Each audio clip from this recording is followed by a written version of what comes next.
Sorry.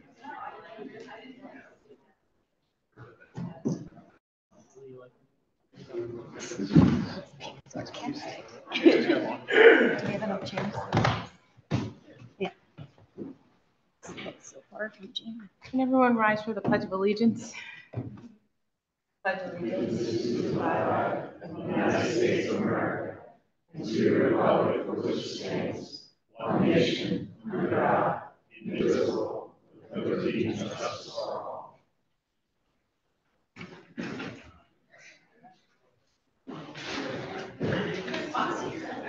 Yeah, mine is so low.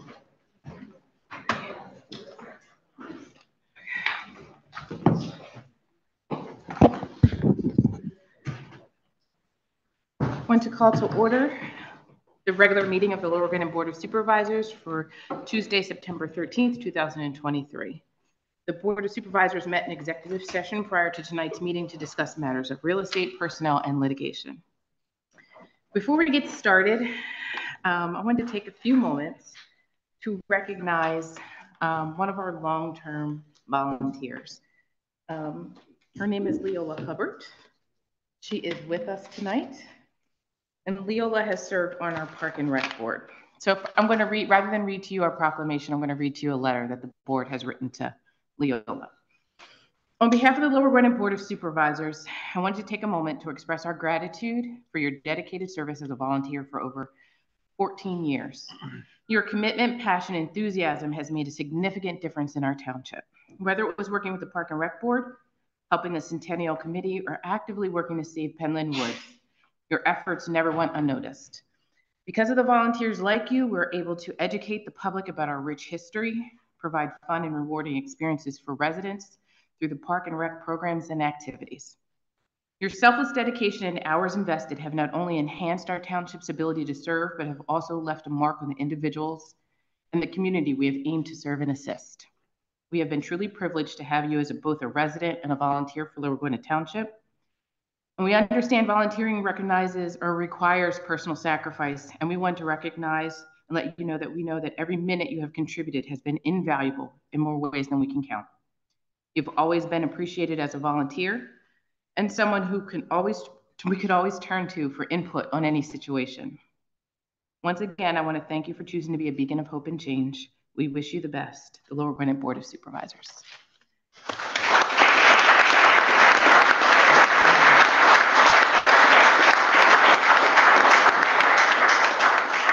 I wanted to offer you this letter as well as this proclamation, Leola.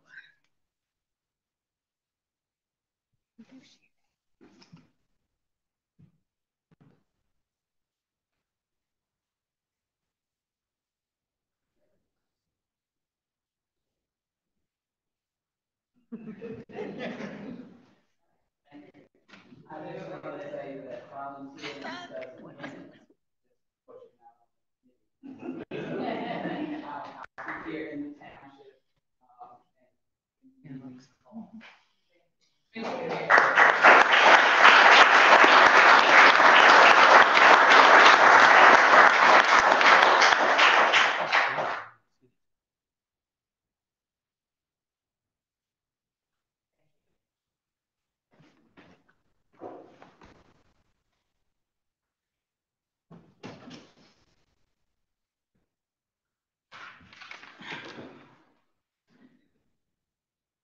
Next up, we have a presentation by our engineers of the master plans for both the Ingersoll, Oxford Park, and Penn Amber Park, and a trail connection from Penn Amber Park to Penland train station.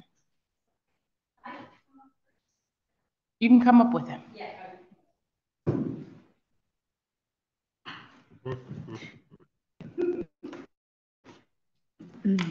This is Happy Morris, chair of our Park and Rec Board.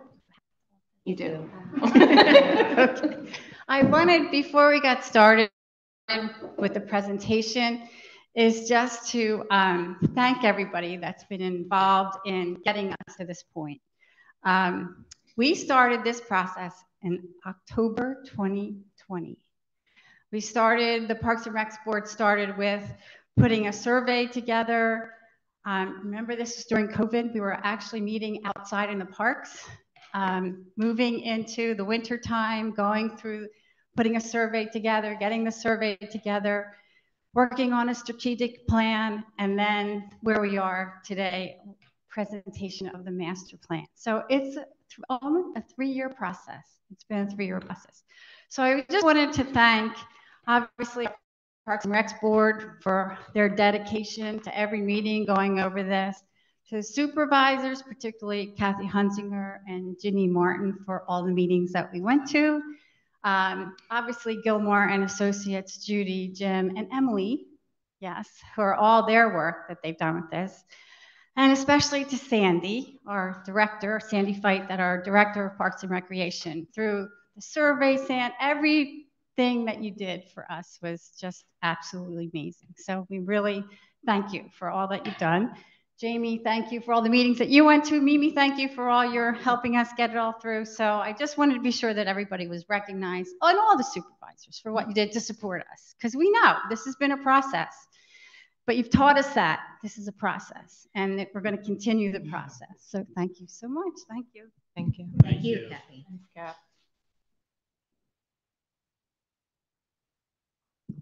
Thank you. So I'm Jim Hirsch, a township engineer from Gilmore and Associates. With me this evening, I have Judy Stern-Goldstein. Judy runs our planning and RLA department, and her group did a lion's share of this work. So we're going to just kind of run through the plans. I see that we have, where do we want to start? Okay. So the goal this evening is to present these to the board to get your feedback and to get the public's feedback. We have some opinions of probable costs for these improvements, sort of just talk through next steps for sort of finalizing these master plans, and then what we're going to do to move forward with everything. So we'll start with Ingersoll Park. The home of the Lower Gwinnett Little League. So a lot of these improvements related to the Little League Park, the facilities and such, but we have a bunch of other stuff for the general public as well. We'll kind of start at on the fields. So a project that was completed this year was the reskinning, regrading, and resodding of both the infields for majors and the minors field.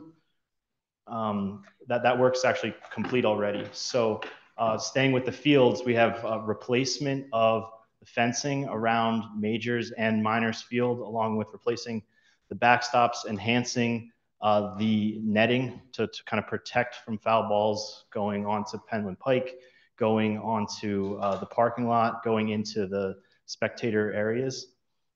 We've got some additional ADA parking spaces added in here, along with the paving of the spectator area for ADA access, and then the creation of some green space in here with some lawn seating, a bit of a picnic grove, the opportunity to put the bullpen over here. Along with that is the replacement of the fencing that is along Penland Pike. Like right now, it's maybe waist high, maybe enhancing that a little bit to prevent kids from jumping that fence to get foul balls that go out on the Penland Pike, kind of a safety situation. Along with the replacing of the fence for Majors Field, the opportunity to extend that fence to 200 feet, which is what is prescribed for Little League. It would, I think, give the Little League the ability to host some more tournaments, some playoff situations. We've got also the opportunity to replace the existing concession stand with a bathroom, press box, and concession stand combination building. Township we put a grant in, a small sewer grant in this past year. I don't think we've heard back whether we got it or not, but the opportunity to put in sewer and water to this area with a grinder pump to provide sewer to this area. Right now, they just have the porta potty one porta potty in the parking lot. Kind of moving down this way towards the corner, the existing McCormick House.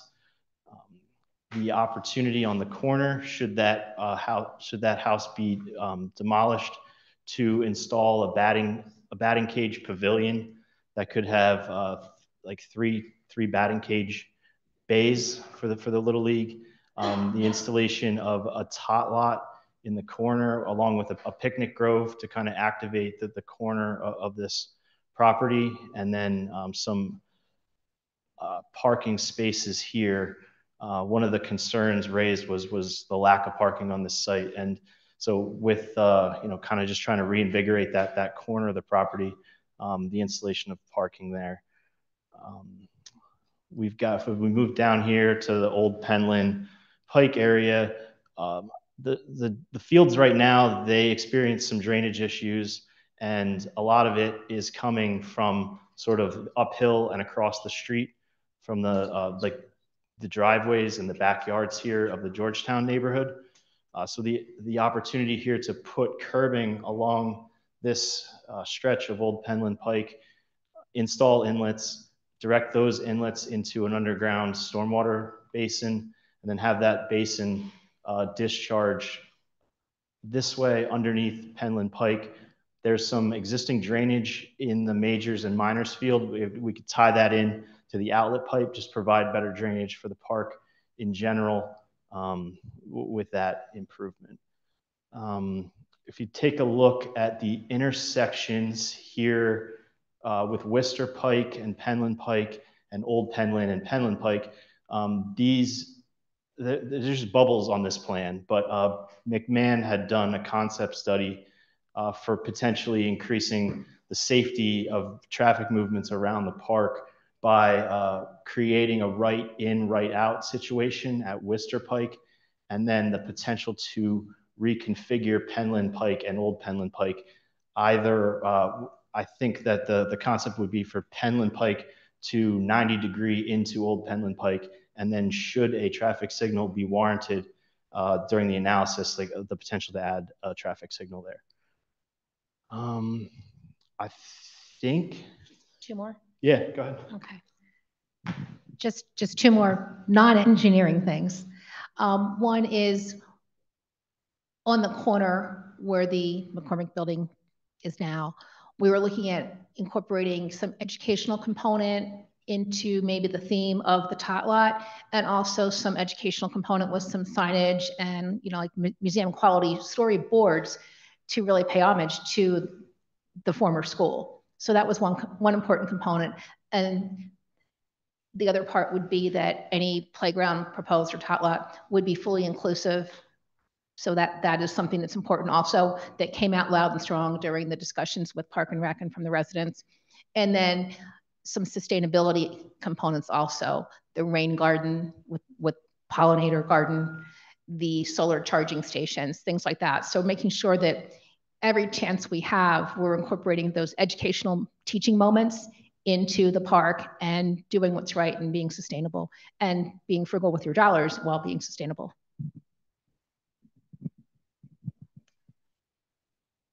So, I mean, that's the overview of the improvements that are shown on this plan. I think I think we should have a discussion, answer any questions that the board might have, the public might have. There is an opinion of probable costs attached to this plan with some, just budget numbers. I hope everyone can understand that, like, the analysis that was done to create this plan was just sort of a desktop situation. Like, nothing's been surveyed, nothing's been designed. So, we're creating these budget numbers based on bids that we've received from other projects, based on some, information we got from some suppliers during grant applications and stuff like that. Jim, can you take questions now, or you want to wait till? No, we can take questions now. You want to break it up by park? The questions? Yeah. Yeah. No, I think so. Park by park. Okay. Yeah. That makes sense. Could I ask a question? Mm-hmm. Go ahead. Yes, Tessie. So I'm curious why you're putting the restroom at the location you have it there. Is the reason I'm asking is, wouldn't there be a sewer associated with the old building already? The McCormick House is on a on-lot cesspool, essentially. So that can't be, it wouldn't, Can't be it wouldn't, yeah, reutilized.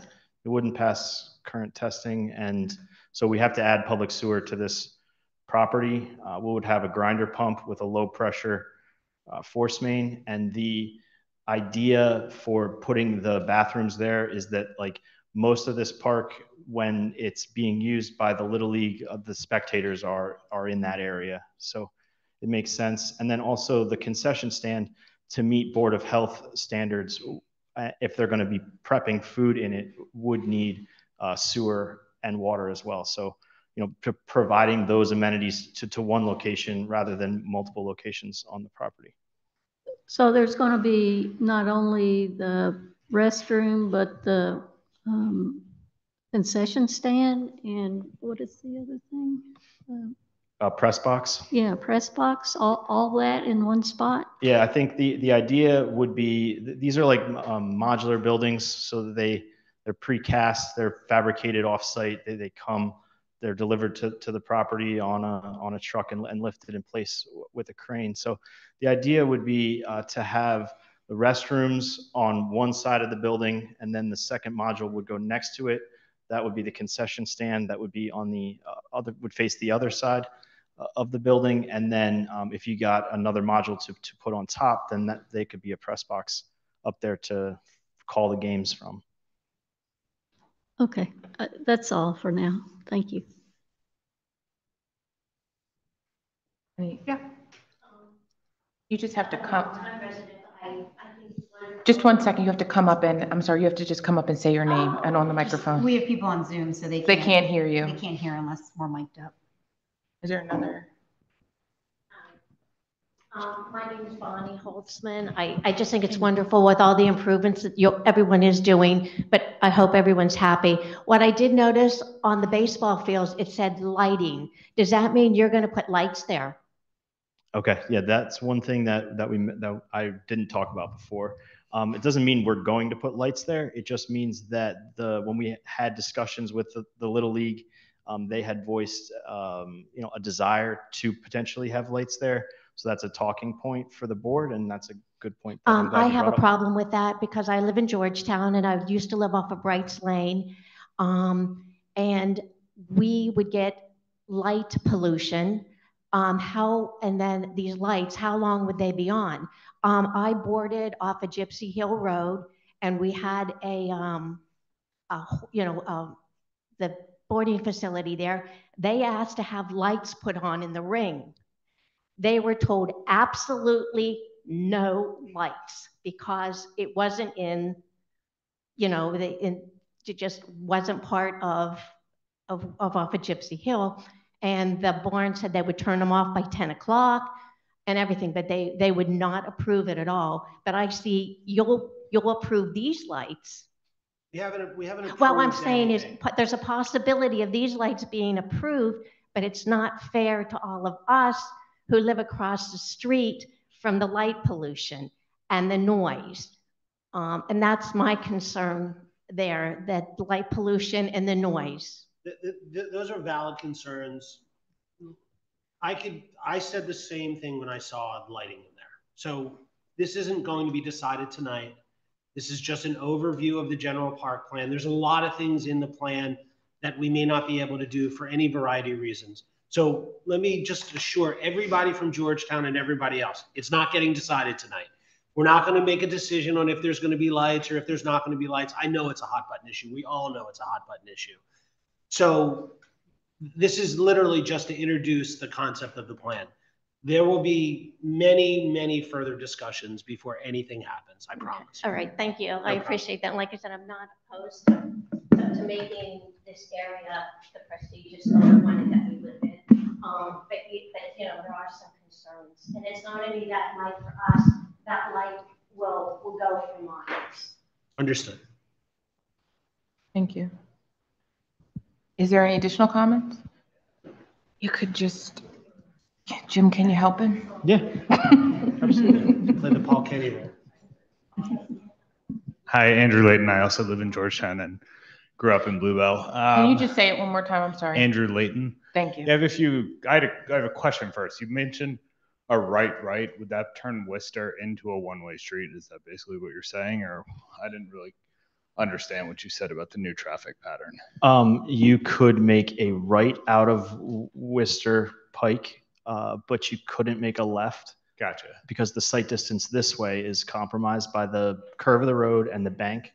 Okay, understood. And then you could make a right onto Worcester, but you couldn't make it. You couldn't make a left onto Worcester from Penland Pike. All right. Yeah, I understand that. Thank you for that. And then I don't know. I just want to make maybe a general comment, which is like some concern about just general overdevelopment in the area. I mean, I drive up Penland Pike past Cedar Brook. There's now new traffic, speed signs. Down on Dager Road now there's like more development. It just seems like, this is a kind of pastoral area, and now we're putting in like signage everywhere. I read the township information. There's like, it just seems like an over proliferation of signs basically, which like I feel like kind of has a negative aesthetic impact on the township. Like, there's just, I don't know how many neon yellow signs we need, but it seems like we are in the direction of more than we need. And I just wanted to kind of like call that out because we're talking about now putting another traffic light in or more signage. I see like we're putting in now more crosswalks, and it just seems like I'm super in favor of like improving the space. I think it's kind of a little bit run down. But it also I'm just worried about the general kind of trend towards overdevelopment of this area, particularly in the impact on the natural, environment, the wildlife. I hear about storm drainage draining into Penland Creek, which then drains into the Wissahickon. And that's a little bit, concerning to me as well. And then I had one additional thing, but it's like slipping my mind. But yeah, I just wanted to, I don't know, that's kind of like the concern of mine is we're talking about, basically rerouting traffic, putting in new traffic lights, putting in new signs. And, I just wanted to, I don't know if that's, worthwhile for you all or not, but just wanted to kind of call that out to you all as a concern of mine. Oh, and then the last thing is you mentioned modular, like press box and concession. I don't I'm not that the building that there is particularly like beautiful, because it's not. But if there's any way without going like insanely over budget to not just have it be like a prefab concrete structure that is like, kind of looks like it got dropped out of a helicopter, any way that we could like beautify that would be probably, in the interest of the residents and the township, et cetera. Thanks for your time. Okay. Thank you. Thank you.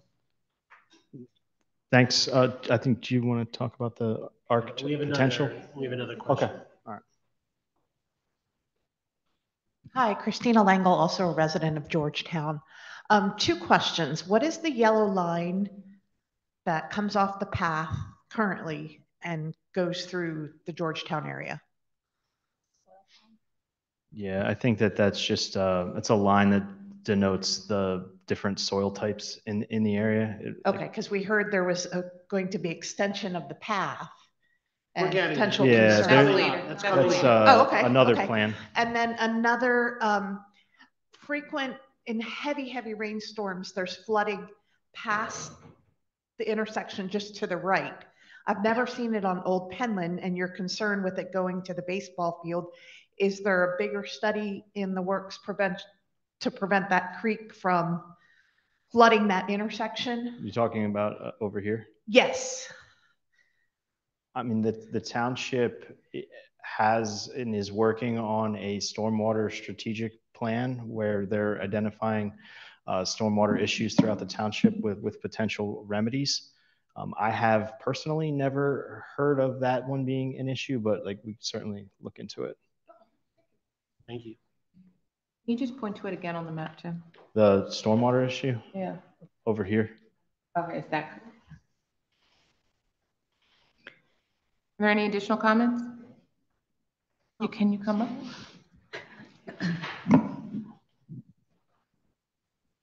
Thank you, Judy.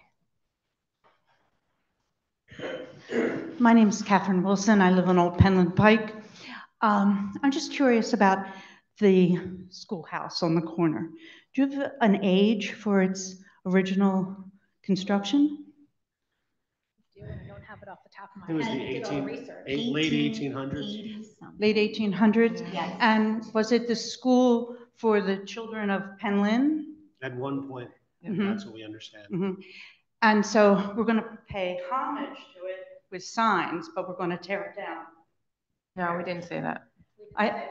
No. What So all of happened? this stuff is just recommended. We haven't made any decisions. No, I know you haven't made a recommendation. Yeah. But your thought is to replace it with It's another It's a structure. possibility. That's done that if the building were to be removed, this is what you could do in that area. There's no recommendation that it's coming down. It's a master plan, and the reason why we include every potential option on the master plan is this is a tool that the township can use in the future if they approve or adopt a master plan to go after grant money and grant funding. So you want to make sure all the potential projects in the future are there. Any project would be fully vetted and then fully designed and discussed with the township and the residents before it becomes an actual project. This is a master plan as sort of the wish list of potential. Okay. I understand all of that, but I also understand that, saving historic buildings in this lovely community that I moved to 22 years ago is really valuable to me. Thank you. Are there any additional comments? I have a couple more. So with respect to the gentleman's comment about signage, so the Little League right now is putting up signs, advertisements around their field. If the fence gets taller, I guess they'll have to come back to the township to ask for taller signs. Is that how that would work? So to clarify though, the fence that we would be making taller is the fence that separates the park from Penland Pike over here, Tessie.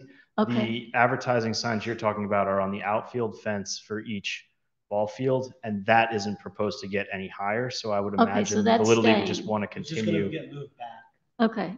It's not getting any taller. It is not getting any taller. Okay, perfect. My last comment, and I've had several residents of Lower Gwinnett mention this to me. This park seems to be dedicated to one group of athletes, which is fine, but the feeling is that other parks in Lower Gwinnett don't have a dedicated use. So my question would be, in addition to the area that is thought to perhaps be a tot area, an educational area, are there other ways we can enhance this park for general use when the baseball games are not going on, so that it becomes more of a community asset beyond Little League?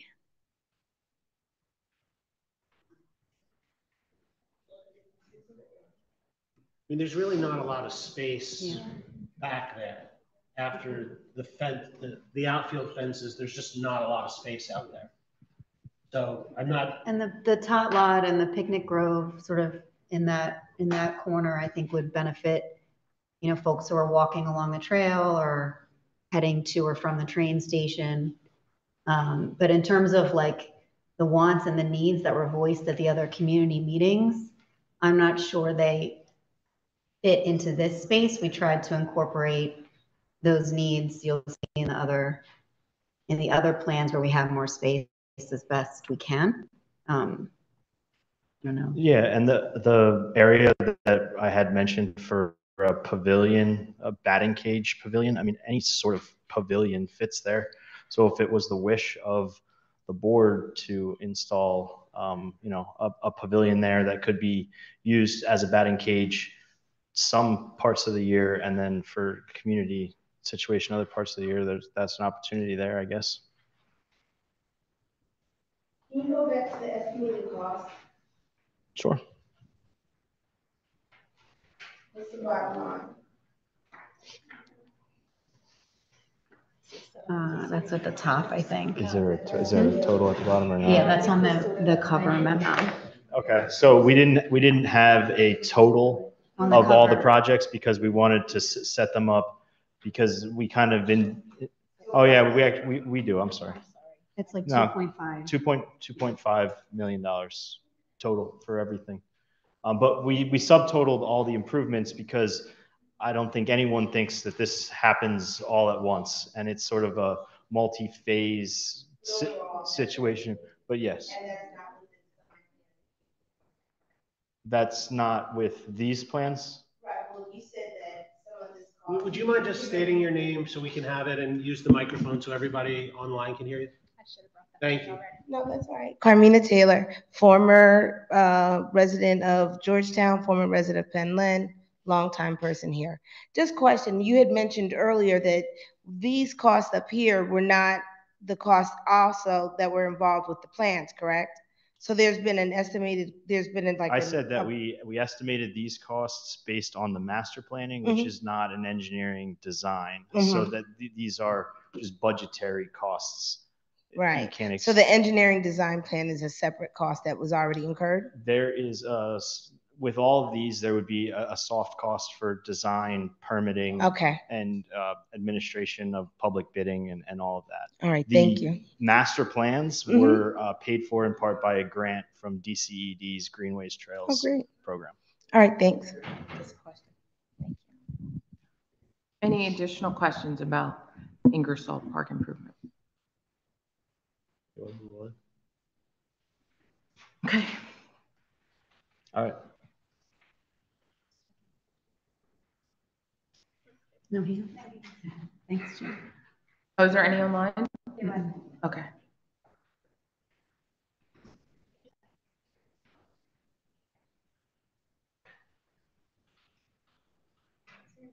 Yeah, sure. All right. So next up, we're going to discuss Oxford Park. I'm going to go through just a brief overview of all the improvements. And then one of the biggest things here is redesign of the playground area. So I'll let Judy run through that because she's much better at describing that than I am. So if we go, we start down here in the left corner of this plan, there's a potential to add a trail spur from this side of Cambridge Drive into the internal trails on the property. Right now, there's no sidewalk along Cambridge Drive. And if people are walking to the park, they just sort of walk on the road or the side of the road. But then the side of the road next down a lot here because there's a culvert crossing with a bridge with some guide rail on it. So it creates a bit of an unsafe situation for people from this neighborhood walking to the park. So, we create a trail spur here, gets them safely into the park, into the existing trail system that goes around the park. In through here, very naturalized area, wetlands, riparian areas. So, the opportunity to add environmental education signage there. WIS Trails owns this property here. They came to one of our focus meetings, and while they don't have any kind of actual, they're not quite sure what they're going to do with the property yet. I think it was recently acquired. There is the opportunity, once they do decide what to do there, if they have some kind of trail system within their property to extend or make a connection between our property, their property, sort of interconnect them there. If you kind of let's just keep going on this trail here. There's an area here, it's a bank, a pretty severe bank that comes down from Welsh Road towards the baseball field. We were thinking reforestation of that, along with putting a swale or bioswale or some kind of drainage feature at the base of this bank to sort of direct water back and runoff back towards these naturalized areas here, kind of keep them off of the baseball field. There's some drainage issues with the baseball field. Down in this corner here, there is a pergola type structure that was constructed by an Eagle Scout a number of years ago. We're thinking like a pollinator garden in and around that area, maybe partnership with the EAC for the reforestation, for the bioswale, for this area here, just kind of reimagining that area. I think maybe initially the thought was people would sit under it, but like we don't see a lot of people utilizing that. So, kind of a pollinator garden type situation there. The baseball field, softball field, whatever you want to call it here, it doesn't have a fence, and we're not proposing a fence there. No entities really use that for play like they do at the Ingersoll Park. But this dotted line here is a 225-foot safe outfield distance. That would be women's fast pitch softball, Judy? Yeah, women's fast pitch softball, it's a minimum of 200 feet, 225 is like the biggest. So you could accommodate that, and you can accommodate men's fast pitch. You just can't really accommodate men's slow pitch, the beer league, if you will, the high arc, because that ball goes a lot farther. So we put that line in so you can visualize where it would be as far as the location of the playground. Come down here, there's an existing basketball court which was restriped for pickleball so that you could play pickleball at this if you brought your own nets, just because there was no pickleball, and we'll talk about pickleball when we get to some of these other parks, but there was no pickleball in the township, so that got restriped there. The opportunity to add a pavilion if you were going to try to invite gathering and such at this location. And then we've got a redesign and reimagination of the playground area that I'll let Judy discuss. Thanks, Jim. The playground would be a playground that meets ADA and also would be fully inclusive so that children of all ages and abilities can play together, not segregated on different pieces of equipment, but together. And the equipment then is selected to represent what could be. We've used a couple different companies for the selection. In reality, at the end, you would probably pick one company and you would design totally, but we wanted to show a variety of what could happen. So there's a variety of equipment that would be for the 2 to 5 year old, and then for the 5 to 12 year olds. The idea is always to provide challenges so the children are always discovering something new they can do and something new that they're able to do each time they're at the playground.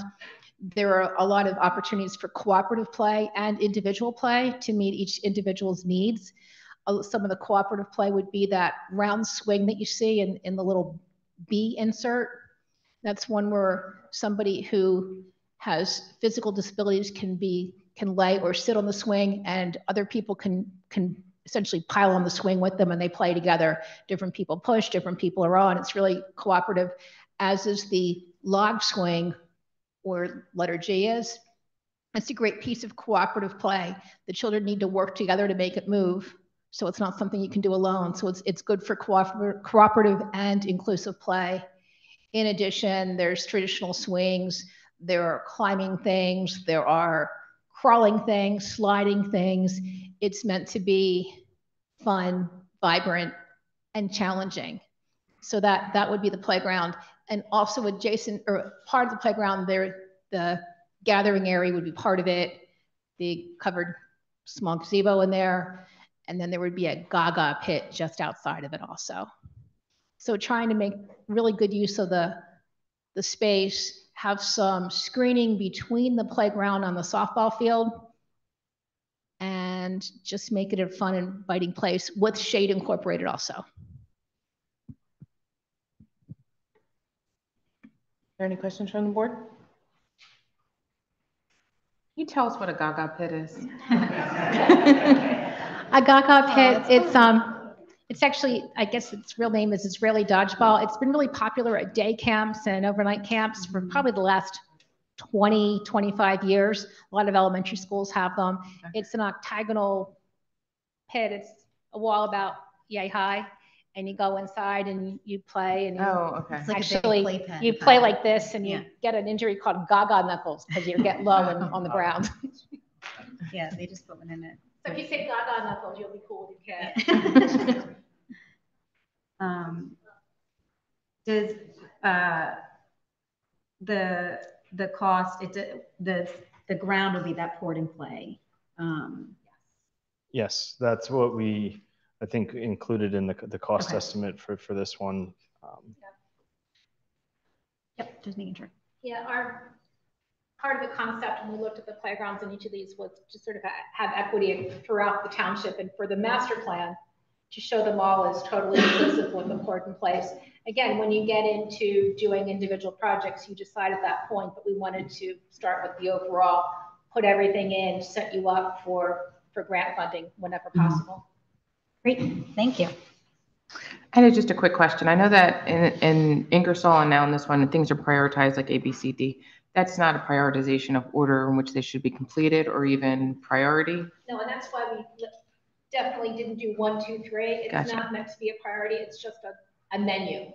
So my question was really around plantings. If the reforestation and pollinator garden were reasonable and considered by the board, something that we could just go ahead and start with right now, would that be disruptive to any of the future projects? No. Meaning if we did D first, it wouldn't prevent us from doing A, B, or C, or be messed up by us doing that one first? No, I think that in this one in particular, you could do everything, but you would want to do the playground all at once. Mhm. Like the playground should happen all at once, but like there's nothing to say that you like. I think Public Works could probably pave this trail connection. So I mean that can happen. As soon as Fred and the guys have a free minute. But no, you could reforest whenever. I mean, your tree gave away. And Keep just a couple because trees and plant them. Just because we got this question from a 12-year-old in her inbox, they wanted to know how long it would take to do the Gaga pit.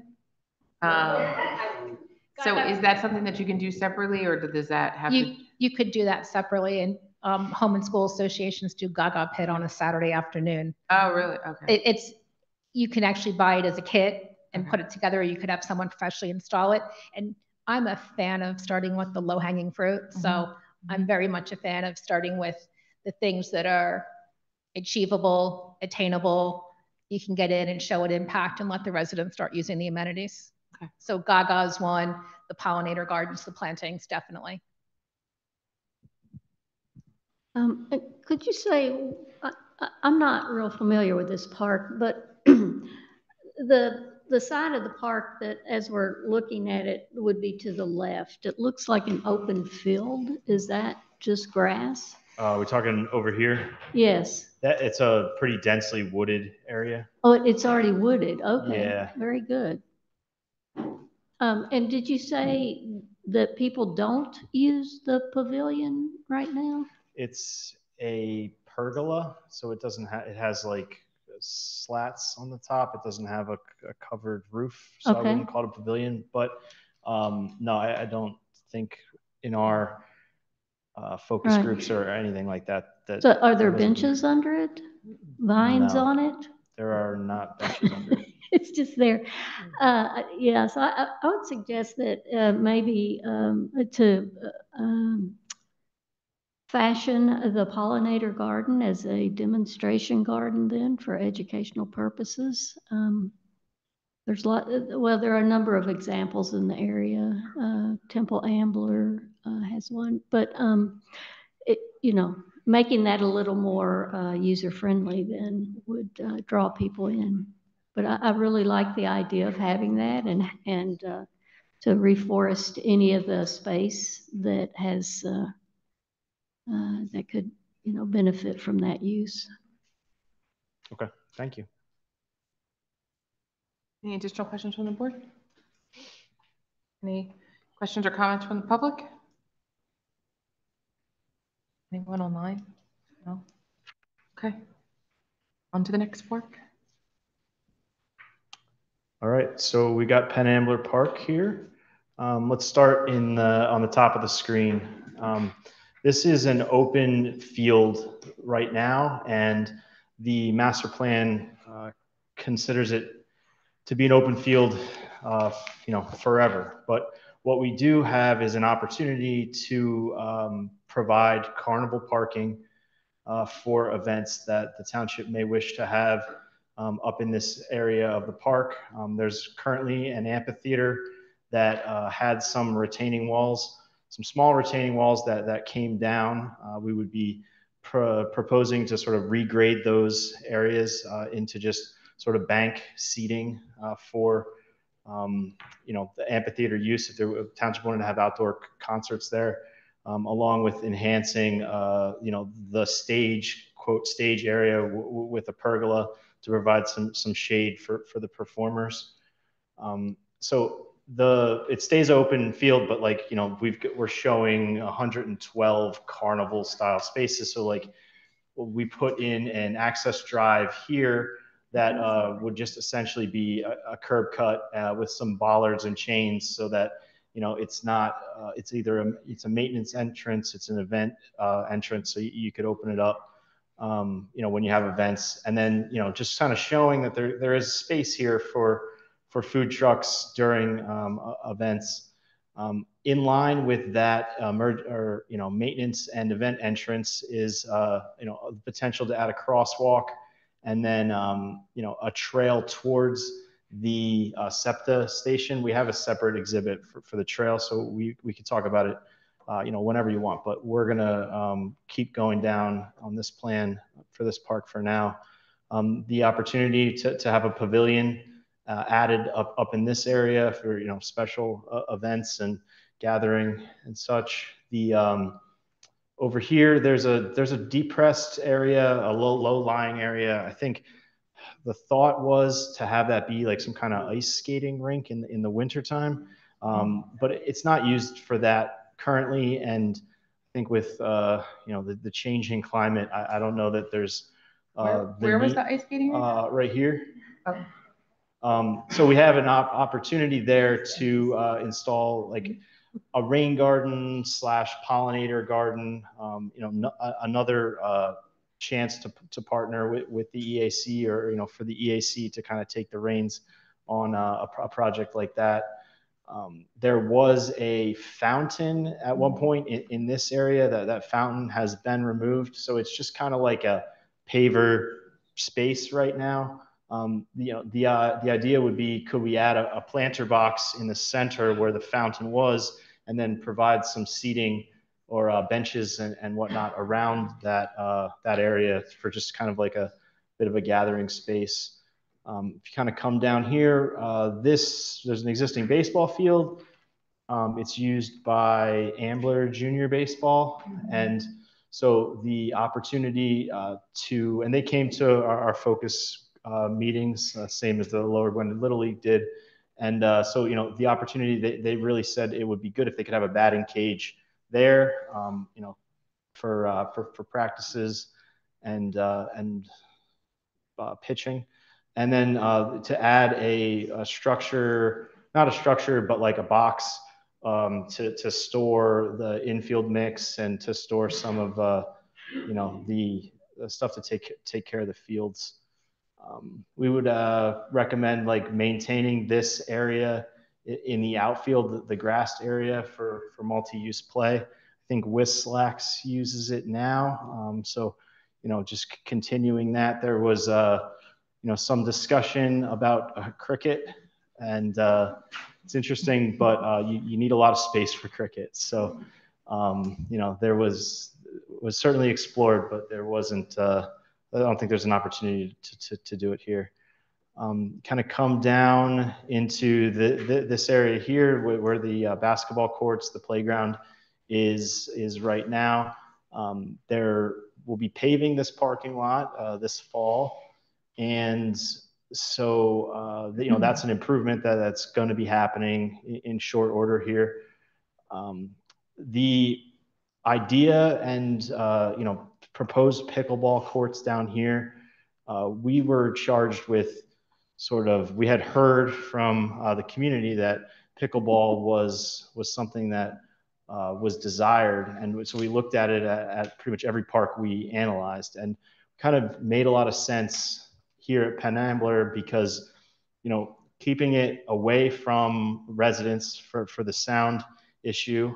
We're kind of low-lying area down in here, so wind isn't as much of an issue. The SEPTA tracks are on this side, so I can't imagine them complaining about anything. And we looked at a lot of other spots on Penn Ambler Park as well. There's a similar sized area up in here. As you move up the park, there's a similar sized area in here. But just kind of keeping the pickleball with the basketball courts, keeping the amenities that people would drive into the parking lot for, and then walk to as close to the parking as possible is the thought there. That is four pickleball courts, a fence around them, and adequate space between them for play at all time, for people to be playing on all four at the same time. Coming down into the area where the existing playground is, it would be similar to Oxford, just sort of a reimagination of that playground area. ADA, accessibility, inclusivity, all that is kind of the same narrative in here. We've got a potential for restrooms. There's no restrooms currently in this entire park, so the chance for restrooms, what we're showing there is two family bathrooms, and then there is sewer in Penn Ambler Road, so it would be another grinder pump with a low pressure force lateral out to Penn Ambler Road, along with water would come probably from there as well. And this area down in here, we're looking at reforestation, woodland garden, and I skipped this nature play area over here. So you've got the modern, redesigned playground there, and then the opportunity to have some more nature type play equipment or structures kind of on this side of the plan. Down here we've got a paved sort of gathering area with some of those solar charging tables, solar charging tables with the canopy over top to provide shade, and also a place for people to sit and have the sustainability of the solar charging.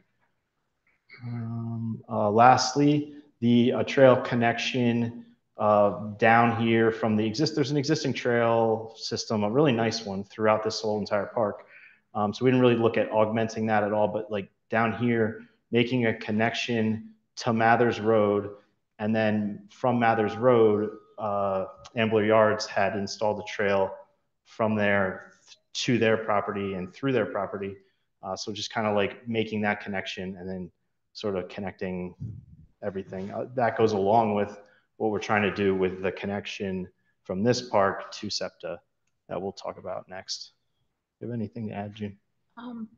Just in the upper part of the plan, one of the thoughts behind the whole carnival style parking and availability of, pop-up events along the trail, whether it be food trucks or tents or, Relay for Life for all that it is. It was really to get something in that area closer to the amphitheater so that you could have, parking for people that weren't quite as ambulatory, because right now it's quite a hike down there. So it was to get something like that, and also to bring more life and vitality to that portion of the park. The amphitheater was sort of isolated, so now you can really incorporate that and have another place for your community events. So it was just flexibility. And the access road would not be open to the public. It would only be sort of used for this carnival style parking, or able to be used for this parking, or their township event. It's not like the public can just drive on it and park on it. It otherwise is like a multi-use, remains the multi-use field. It's the field that it is today and will be tomorrow. Looks great. So would the actual field change in any capacity, or would we just be driving on it now? It would just, you'd be driving on it every once in a while when you decided to have an event. like, if Like there there's no was a- striping for these parking spaces. Okay. It's just like, So the grass could still be there, it's still the same Yes. way, it could still be used for soccer or running through the field with your dog if you chose to. But in the event that there's like a concert in the park or something like that, or even Yep. a movie in the park, theoretically, you could pull your car in there and park and be able to get to the amphitheater or the Correct. seating area. And in theory, if that was going to be used for parking, you would have township staff or volunteers and the bright colors and flashlights and directing people where to go, just as you do if you go to a carnival or fair. So it would not be a free-for-all. That's never been the intent. It would only be deliberate for specific events. Gotcha. So the striping is just to show us the amount of parking that's available? So I can count. Okay. Okay. And I guess the same goes for the food trucks. They wouldn't damage the grass or the, I don't know, ground or the hillside if food trucks were on that.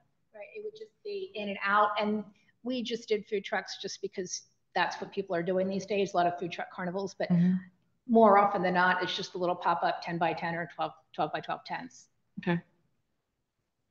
Are there any additional questions from the board? I want to hear from the pickleball fans. Does anybody have any questions or comments? Smiles. You do? Could you just come up because no one online can hear you? I'm sorry. I've only lived in now where you propose that road to be, do you realize how dangerous it is there? You cannot see, and the people will agree with me, whoever walks that will agree with me. You have to, there's a fire hydrant. Am I doing that right, you guys? You have to like get up there and you're lucky if you don't get hit crossing there. I've had a SEPTA bus stop for me one time, SEPTA bus, so that I could cross because he felt I was, was dangerous. So that crossing there, if you have a party, which is fine, you got to make sure you have volunteers there because we can't cross there as it is in daylight. And walking across there, you take your life in your hand because the way that road is, you can't see the cars coming up. And trust me, I would love it if the police department would sit there and grab the people who drag race back and forth all the time, all hours of the night. Am I right?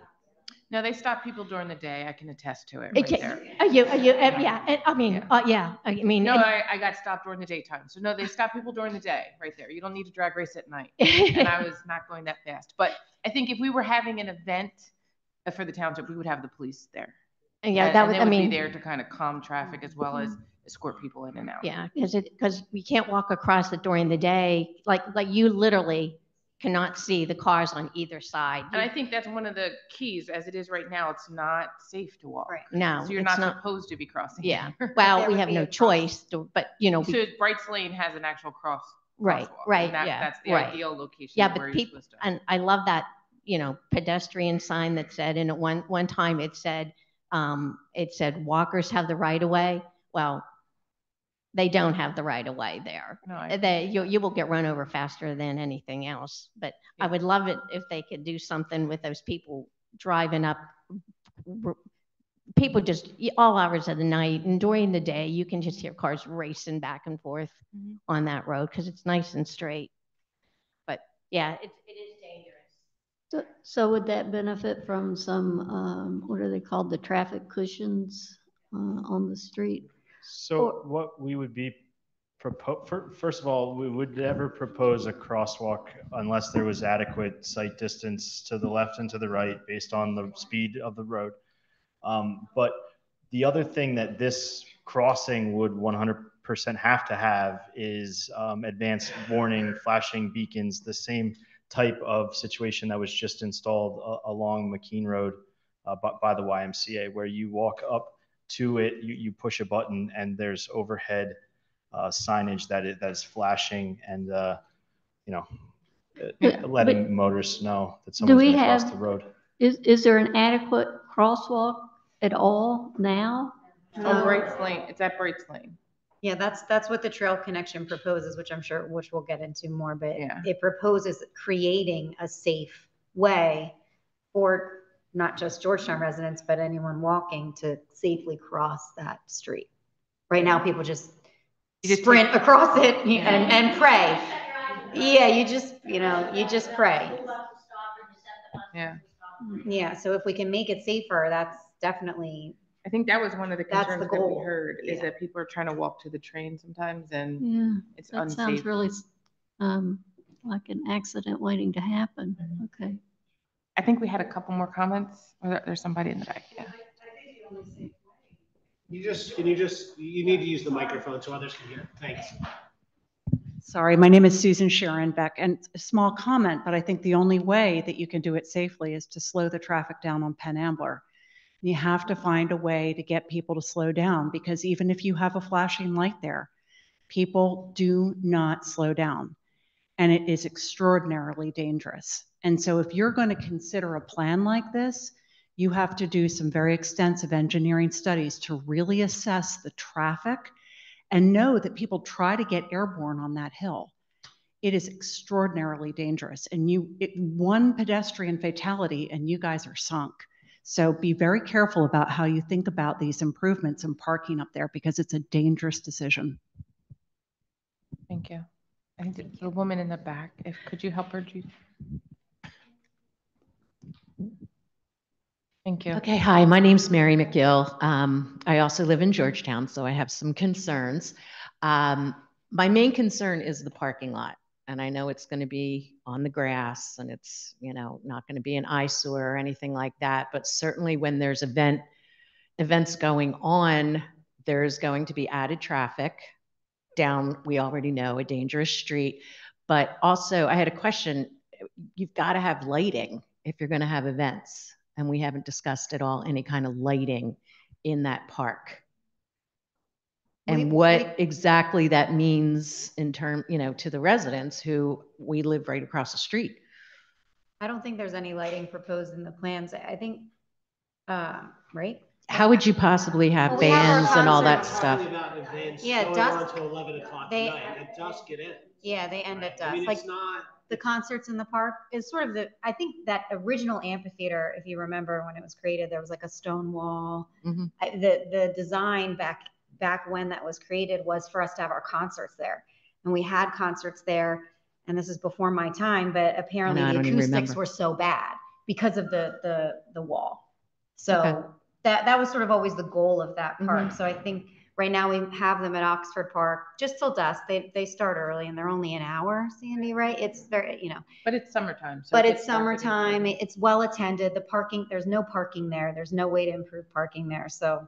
Okay. I have one more question. I apologize. The walking trail, it looks like it runs on this side of Penn Ambler.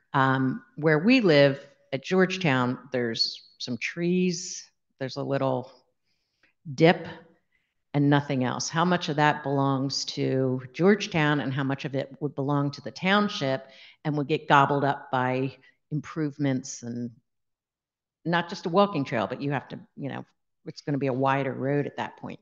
I don't think we've looked into the right of way yet because we're not there yet. I mean, this is I know you're just a wish list of. Exactly, that's a great. Yeah, I understand. It's a wish list.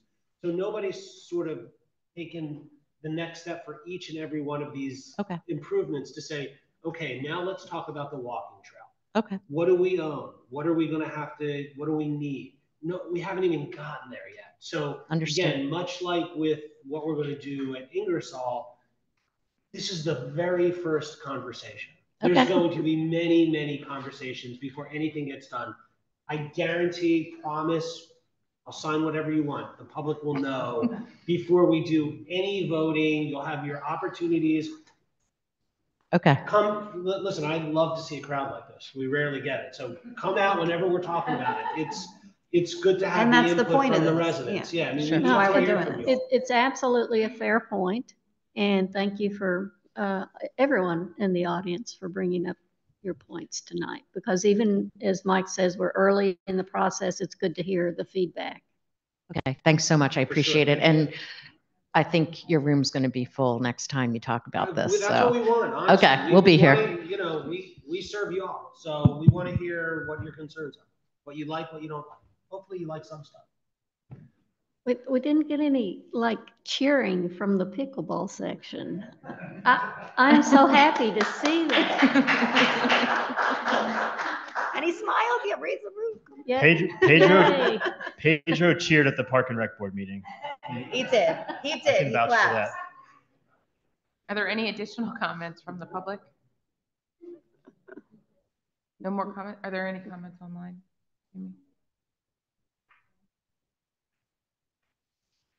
Nope. Okay. So that's the start of Penn Ambler Park. Yeah, that's Penn Ambler Park, and then this other exhibit just sort of shows the extent of the trail connection from Penn Ambler to the Penland SEPTA train station that we were talking about. Like down here in the bottom left of the screen is that crosswalk we were just discussing with the entrance to the carnival parking. And then as you come across here, you're sort of running up Penn Ambler Road. What would end up happening? So Penn Ambler Road is it's a PennDOT road, and there's no curbing on it. So if you put a trail or a sidewalk on a PennDOT road that doesn't have curbing, PennDOT requires you to have a 5-foot green space, clear space, safe space between the edge of the road and the beginning of your trail. So there would be there'd be the edge of the road, then there'd be 5 feet of clear space, and then there would be this trail, which I think we're showing at 6 feet wide and paved asphalt. So you'd run along here, and admittedly, this is just a desktop type situation. So I understand that there's existing vegetation, there's trees. Like when we survey that, when we determine exactly where the right-of-way line is, then at that point, we start to hopefully try to meander the trail if we can to save as many trees as possible. Can you just, before you go through that point, I know that there was concerns about if Georgetown owned all the way up to the street or who owned what. Can you kind of just give brief layman's term explanation of right-of-way? Yeah, so the property, Georgetown's property, anybody's property, you don't own to the middle of the street. There's some kind of right-of-way there.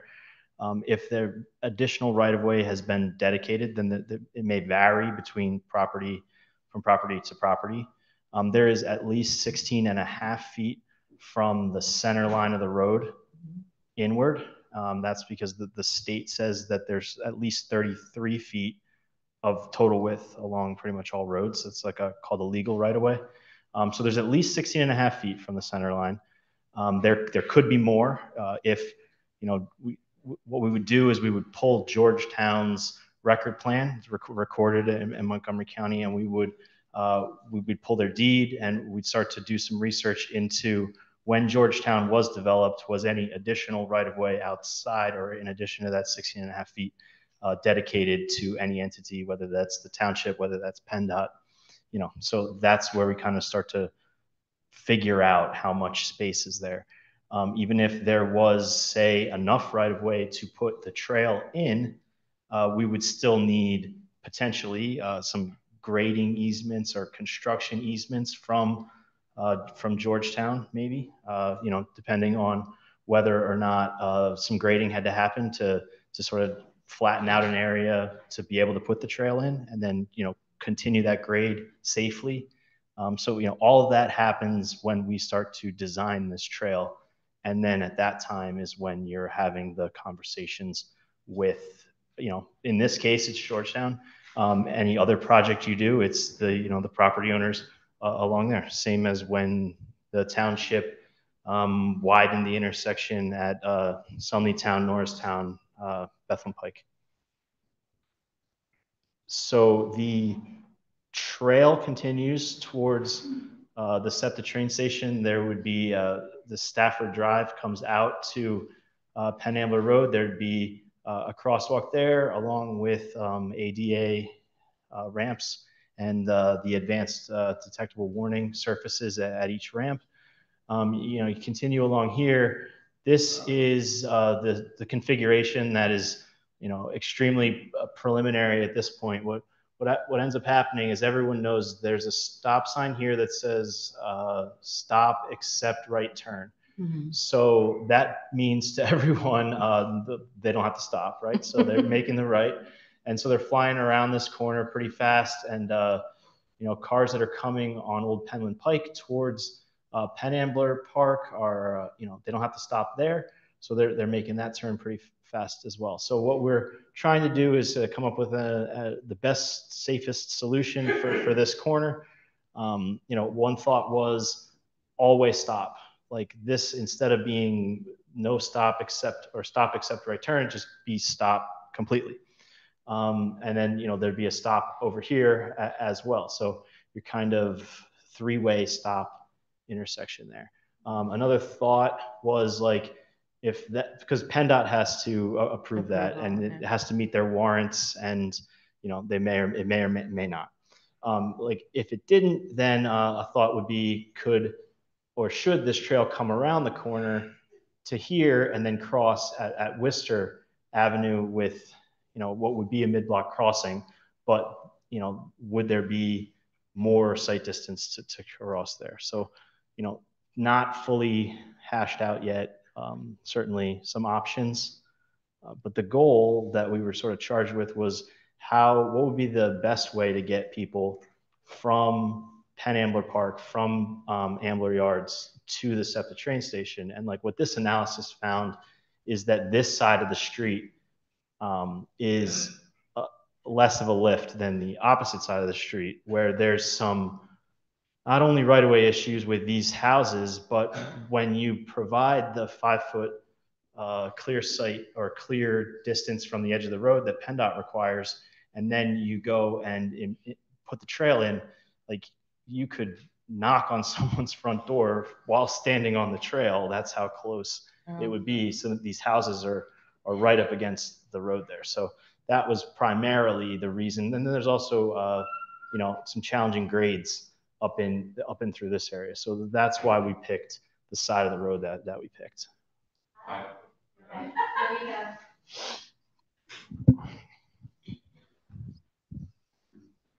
Thank you. Yeah. My name is John Sonneborn. I live at Georgetown. And after looking at this plan, since Lower Gwinnett owns that whole park, why don't you go down the side of Penn Ambler Road on the right side, do your cross intersection where SEPT is. And if you go up there, you don't have to take any ground from the houses that are along the road. I'm talking about these two, start at the top corner. Yeah. Instead of coming back into Georgetown, go on the other side of the road and go down along Penn Ambler Park. And you can go all the way down to the bottom of the hill where your cross section is down here. You won't disturb any of the people on there. If we're on this side of the road here, right, eventually we have to get past that house, and that house. And that was what I meant, where... Right, we're going to do the same thing on the other side of the road. I think he had mentioned that because of the right of way and then how close those houses are. If we take the 5 feet plus the 1 foot for the trail, we're literally going to be able to knock on their door from the trail. The same thing with the people down past where Mecklenburg used to come out onto Georgetown. Yeah, we're talking about here. You used to come out with the last street in Georgetown. Mecklenburg used to dump on the Penland Pike. Are there any homes? Are there any residences right up on Penn? You're right. If you come out and walk across there and talk about walking across the road, yeah, and almost getting hit by a car. When you come out there, when you go left, there's a house, a whole bunch of houses right down there. But there's the trail. Right along, right on Panhandler Road. Their door. No, those houses on Penn Ambler Road that you're talking about past Mecklenburg that are on Penn Ambler Road, right, they're on the set left. back, but the trail's not going to be down that far. The trail's starting right there. Right there is where the trail starts. So I'm saying, if you follow the path from the point of the intersection, go all the way down along Penn Ambler Park, and you don't interfere with the houses or Georgetown. You interfere with these houses here. Well, First off, you totally understand. I get where Well, you're if coming from. somebody's gonna lose 6 feet in front of their house. No. And then we have a woods. Sure, it's an understandable, it's understandable the concern. We get it. My question is, would any of you want that trail in front of your house? Here you go. Understood. Would you? I mean, would any of you? No Well, one's I guess answering my me. question is I want to make sure I understand it. What house is the trail going to be in front of in Georgetown? It's going to be all on our property. It's going to be in my backyard. It's going to be in all of my. When you say, maybe I just don't understand the layout. I'm trying to understand the layout. So where? Well, why don't you come? What she Here. said, why don't you come to Georgetown and she'll show you. I've been to Georgetown and I I'm walk just through not. there to Yeah, get we to the walk through park. there all the time. I'm not sure have it. where on Penn Ambler Road there are residences. On their side. Yeah, on the Georgetown side. Front doors. But like you said, would you want that, your front yard, if somebody said they were gonna make if they were gonna make a trail, would you want 16 feet of your front yard gone? 16 feet? Well, It's not 16. It's 16 feet from the center line of the road. That's the right of way. The 16 feet from the center line of the road is the right of way that. okay, then how much would you be taking of our property? Plus, there's trees all along there. Are you gonna cut down all those beautiful trees that are buffers right now? We haven't, no decisions have been made, and we don't know whose property it is. That's the point. It's not, I mean, just because it abuts Georgetown. So what you're saying, everybody in Lower Gwinnett. Let me just finish. Okay. Let me just finish. Just because it abuts Georgetown doesn't mean it's Georgetown's property. Everything that you're saying is completely understandable. Okay, nobody is discounting that at all. 100%, we hear your concerns. We're just trying to figure out if it makes sense to put a trail, to extend our trail system, or if it doesn't. And that's why we're having this public meeting. Again, no decisions have been made. We hear you loud and clear. You don't want a trail in front of Georgetown. I understand, but the thing that I think you all have to understand is I don't know whose property that is. You say it's Georgetown's. It may not be. But why, if they are there, and I don't, because I know you've done a lot of hard work on this, why didn't you look on that? Why didn't you figure out whose property that is before you presented it? I mean, you didn't do your due diligence then there. It's a wish list. If we researched every single thing we needed to do for every wish on this list, we would have spent hundreds of thousands of dollars. That's not a good use of taxpayer dollars. But at the same time, yes, it's a wish list, but when you're affecting other people's property and other people's lives in that theater, you should have taken that in consideration. Just like I said before, I don't know, I was told 33 feet by someone, I was told 16 by someone. So if you take a large chunk out, but it just like in front of your houses, if they decided to make a trail. So obviously, if we don't own that property, you don't own some of your property on your houses are. Of course. And so if you would you want them to come through and put a trail through your house? Just to I just want to like give a little bit more of a context, and I appreciate your feedback because that's the kind of feedback that we need, honestly. But we have individuals who have come to us who said it's not safe to walk to the SEPTA train station and they prefer to walk. And they would like to be able to walk all the way down and maybe even loop around and go further, or they're coming from the other direction and want to get down to Ambler Yards. And there's not like really a safe way to do that without cutting through Georgetown and walking throughout your neighborhoods and then making that unsafe cross over to the Penn Ambler Park. We understand all of that and we don't really have a solution. So we kind of went to our engineers and said, these are the concerns. You're charged with trying to come up with a solution for us. This is what they came up with. And granted, this master plan was part of a grant that we received from DCED. So we didn't have to expend a significant amount of taxpayer dollars to be able to start a wish list so we can get an idea of how we can address some of these concerns. So as it relates to the trail, people have sidewalks placed in front of their homes all the time. Nobody said that they are pleased about it or like it, but it is sometimes a safe way to ensure pedestrian passage to various places. And just if you could just let me consider. So I completely understand that nobody necessarily is like, hey, let me give up a piece of my front yard for your sidewalk. Or, hey, let's get a trail in front so that we can make a connection to another road or so that people have access to walk.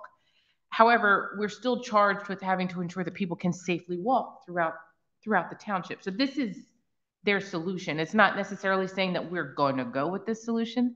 That is something that we think is feasible, but it is the alternative that they found that is mitigates the risk the best, addresses the concerns, and it is left to us to then decide, all right, now you have to do your due diligence. This is just the master plan. This is just the wish list. So next, what will we have to do? We would have to survey the property. We'd have to get an understanding of, can this even happen, and what would it look like if it did happen? What about the grading? What about the trees? And then do a cost benefit analysis of, are we willing to lose these mature trees and the buffer of sound that it might give to the residents of not only Georgetown, but to others for a trail? What's the likelihood that there's going to be a significant use of this trail? And how often would, and who's going to maintain the trail? All of those things we need to do. So they looked at both sides of the road, and I'm assuming based upon risk mitigation and cost benefit analysis, they came up with the idea that this is the side of the road that A is the safest. This is where the connection would be. This is how we could get there. And so then the board is kind of charged with, and along with our Park and Rec board, of now deciding how we would move forward and what we're going to prioritize and at what pace we're going to prioritize it. The other most important thing is that we have to have funding to be able to do all these things. So we're not at a place where we're like, okay, so the trail's going to happen in 3 months. No, we would have to then go back and prioritize the list of wishes that they've given us. We then have to look at the funding associated with it and what due diligence and what planning needs to happen for us to move forward with any and every of those projects. So I appreciate your feedback because it helps guide us in. We know that the residents of Georgetown are concerned with keeping their sound buffer, with safety, with ensuring that people aren't walking through their backyards.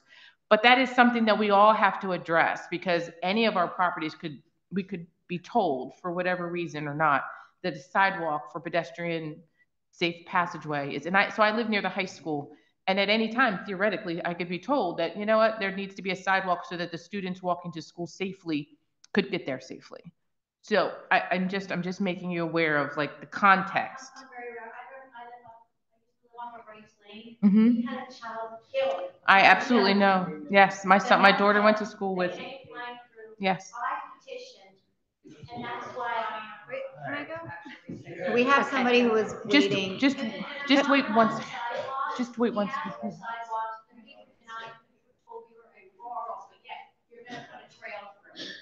Can I go next? You can go. I'm sorry. Go ahead. My turn. Thank you. Hi, I'm Emily. Thank you for waiting. That's okay. Thank you. I live in Georgetown as well. I have 2 daughters. They're 10 and 14. And I would just like to say, I think there are a good number of people that would love a trail. It would allow me and my kids to walk safely. They can now walk safely to the middle school and high school thanks to the trail that goes the other direction that this would connect to. And this trail, it looks like, would give us then safe access to walking to the park, to anything you guys add to the park, to Ambler Yards, all the way down to Ambler. We do walk down to Ambler sometimes when we have to walk for a bit on a road with no sidewalk. And I think actually a lot of people these days would gladly give up a little part of their front yard to have a sidewalk, because having a sidewalk gives you walking accessibility to lots of things. Having walking accessibility that's safe, that's a sidewalk and not just the ground with trees and rocks, is better for people who have trouble walking.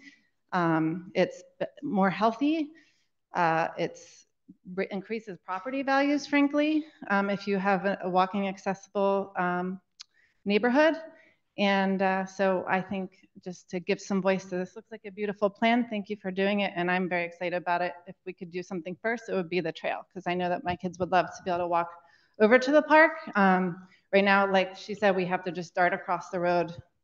So this would be amazing. Thank you. Thank you.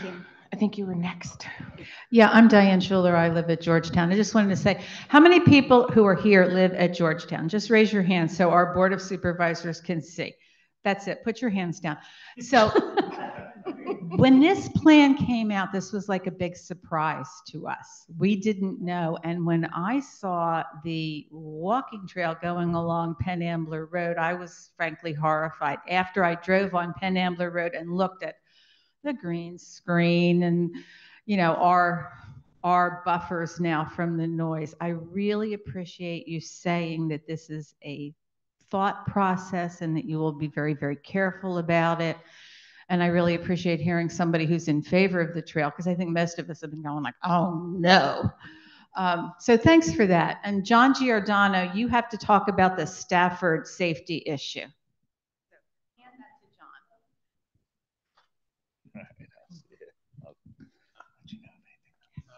Thank you. I'm John Giordano. I'm a resident of Georgetown. Before I bring that up, would it be possible, if you look at Penn Ambler Park, and I would say it's the southwest side of Penn Ambler Road, the homes that are across the street, does their property go all the way to the railroad? But would it be, and how far does the railroad, again, we're talking about right away, go, where do they meet up? Would it be possible to have a walkway from the park, maybe with your pointer, you can, do you understand what I'm saying? Go down behind the houses, right back there. If you go down there and you're in the park and you go down behind the homes and you get all the way to the corner, now I know it gets very narrow, but even if you look in the city, there's the walkway along the river where it becomes slightly elevated with railings on both sides. It's safe, and that would get you right around. And if you lower the screen to the, I call it the intersection there, you would be on that side of the road without crossing. You wouldn't have to cross at the park up here, and you wouldn't have to cross down at the intersection. Is there a way to lower that so you can see the intersection? There you go. So if you come down, you're behind the houses, you're walking along there, you're on a trail along the side of the railroad. When you get to here, some type of we're only talking about 6 foot wide, elevated walkway would get you around and get you to the corner, and you're on that side of the road. And you're at the train station, and you keep going to the right if you want to continue on the walkway. It's just a suggestion. I don't know if it's possible. And just what Diane mentioned, my concern was that if there's a crosswalk at Stafford at the drive into Georgetown, if people are coming from around Old Penland Pike on the Penn Ambler, I do it myself, you're ready to turn into Stafford, someone's crossing the walkway there. So you stop, and there's a car, people say, travel fast coming around the corner, they could basically drive right into the back of you. So I'm just thinking about doing it on the other. I would call it the southwest side. Just an opinion. Yeah, I like the suggestion, and I'm going to be honest, I didn't think about putting a trail behind these houses, but that's certainly something we can look into. Any additional questions? Yeah, Andrew Layton, also a member of Georgetown. I also live on this side of the community, so this I think would impact me to an extent higher than some others. I think, first of all, I would just say that the idea of linking Penn Ambler Park to the rest of the Penland Trail all the way down to like Springhouse, I think is a very like positive goal. I would also say, living on this side of the community, I see people cross where that crosswalk is now, come through Georgetown anyway, through the roads, and then continue out the backside down that little wood chip trail onto the trail every day, all day. So it's not like people don't go through Georgetown as is. People park in there to access the trails every day as well. People park in there to go to Ingersoll Field all the time during the baseball. So it's not like this is, you know, all of a sudden going to bring all these people who, you know, otherwise would have never come through Georgetown, because I just quite frankly don't believe that to be the case. I think it's actually probably going to keep people on the perimeter. With that being said, I am very concerned about removing that tree screen and developing that strip of land without, you know, having some sort of remediation and planting and like landscaping and environmental engineering, because that is a real privacy screen. It's also a real, you know, noise screen. I'm back in that field with my daughter every morning, waiting to watch the yellow buses come. And, you know, the idea of like ripping out that screen to build a trail without, you know, kind of being mindful of the privacy and the natural impact, I think that would be like a real issue. But I think the idea of a trail in general is a positive development, and also, you know, and people are coming through Georgetown anyway. Thank you. Thank you. Thank you. My name is Robert Kress. I'm also a resident, 20-year resident at Georgetown. The trail, the proposed trail, is looking for problems. It's not a safe idea, putting it where you have it over there. That's a narrow road. You have buses and trucks going on that road at the same time. You don't want people walking on any trail. There's another problem. 40% of that trail borders a vacant wooded parcel of Georgetown property. If you put that trail in there, a piece of property becomes worthless. I don't think you want to do that. The residents of Georgetown have been paying taxes to the township for close to 60 years. Why take something from them that is going to hurt Georgetown? Just keep in mind, safety should be #1 issue. That is not a safe proposal. I think what John said is a much better idea. And if you did that, you would do a couple of positive things. Thank you. Thank you. Anyone else? Anybody online? Okay. That's all that I have for this evening, you know, presentation and discussion wise. I think what we should do is take these plans, take the comments that we got, and, you know, sort of massage them. And, you know, I do want to look at the alternatives for alignment of trail along Penn Ambler, you know, for this. And so just to make everyone aware, these plans are going to be available for viewing at the Township Building down in that little alcove to the, like when you come in, it's to the right. They're going to be set up between the 18th and the 22nd. They'll conclude at our Fall Fest. So they'll be at our Fall Fest on the 23rd for you to be able to make additional comments, make additional suggestions. If anybody couldn't be here tonight, this is recorded as well as streamed, so they can still make comments online. But if you want to come and see the plans in person, they will be down in that little alcove from the 18th to the 22nd, and then they'll be at the Fall Fest, which will be on Houston Road, September 23rd, for you to still continue to make comments.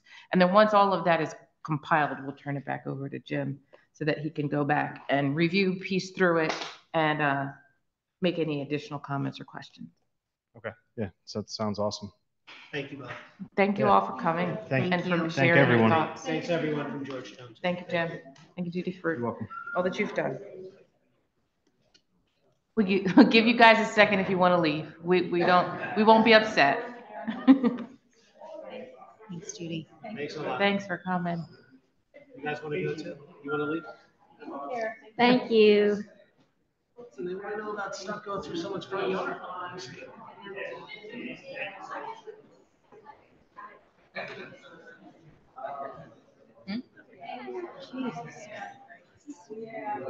Nope, it's yours.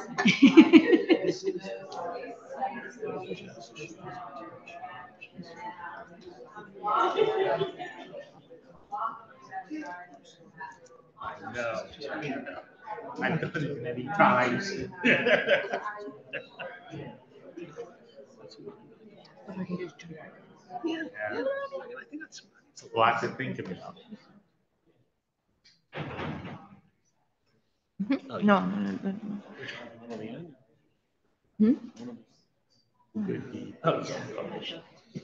Next up, we have comments on agenda items that are not on the agenda. So any citizens' comments, concerns, questions for items not on the agenda? You just have to state your name. Your address. Well, I no longer live in the township, but I'm a longtime resident of Penland. I'm back because the last time I You could was just here. state your name, I'm sorry, for the minutes. Oh, I'm sorry, Carmina Taylor. Okay. Former resident of Penland Village. Last time I came here, I asked about the provisions for the Penland School. I acknowledged that it was 100 years old, all of that. Danielle, you told me at the time you weren't here at the meeting. You wanted to talk about it. Can I get an update as to what happened after I wasn't here? It was an open house where these plans were presented. With the Gwinnett School or the Penland School? The Penland School in Penland. So you weren't here. The last time I came, I talked about. We're not talking about the one in the No. park. Okay, You're talking about the historical marker program? Yeah. Right, Carmina? You're talking about a marker for the Penland School? Right. We paused because Mike wasn't here for the historical marker program. He To wanted approve the review program, it. right. So then what happened? Because I haven't been able to see anything on the website. I've reached out to people on the historical commission. They said they didn't know. So I'm here to find out. It was approved. Yeah, it's up on the website. There's a whole. I didn't see it. So, It's on the so there's going to be a marker. When is that going to happen? So that the applications are coming in now. So the historic advisory committee is reviewing the applications as they've been submitted. The first application, I think, was the Bethlehem Baptist Church. Mhm. And I believe that there was also a discussion. Stop. So Bethlehem Baptist Church asked for what? A historical marker. They submitted an application Yeah. through the program. Remember we Right, talked about. but where, a historical marker for what related to Bethlehem Baptist Church? The identifying the historic nature of the church, the original location. But the old location, yeah. Yeah. Okay. So what I wanted to understand is, again, I mentioned that the school was erected in 100 years ago. And what I think is really important is to acknowledge that and not acknowledge it necessarily on a website, but to give the community to give the community an opportunity to honor that space. I thought it was really interesting through this whole dialogue in the first hour and a half. There was a comment about Lower Gwinnett being prestigious. There was a comment about, oh, so you have the old Penland School, which was the original school, right? And it was the segregated school, and it moved to Penland in the community because we needed more space. So let's be clear that what you're spending money on, and the first place where the segregated school was, if you have a marker there afterwards, that's great because that's important. But that school has been torn down. That school has been rebuilt. But it is 100 years old, Danielle. And I'm mentioning Danielle because she's chair. That's all. I'm talking to all of you, but I'm also talking to Danielle. So I just want to know what can be done this year in the community at the physical space of where the Penland School sat, to acknowledge that it's there. I mentioned before that this community is being gentrified year after year. Soon there will be no kind of remnants in terms of the significance of what was there in that community. What's most significant is that it's been 100 years. So, Taylor, yes. we approved the marker program. Right. Anybody in the community could submit a request to have a historical marker put on any place of historical significance in the township. I understand. It will come before the Historic Advisory Committee. They would make a recommendation, the board would decide it. So I think what Ms. Duckett said is Bethlehem Baptist Church has submitted an application. It's being reviewed. Anybody can submit an application for the Penland School. Anybody. But what I'm saying to you that you have missed is that I have been talking to this board and members on this board for over a year. And I was recommended to go and sit on the historical commission. That didn't happen. I've gone through all of this, but that doesn't negate the fact that there should be some type of ceremony in 2023 to acknowledge that the empty space in the Penland School where the baseball field sits, that school was erected 100 years ago. The marker could come afterwards. But we need to acknowledge that.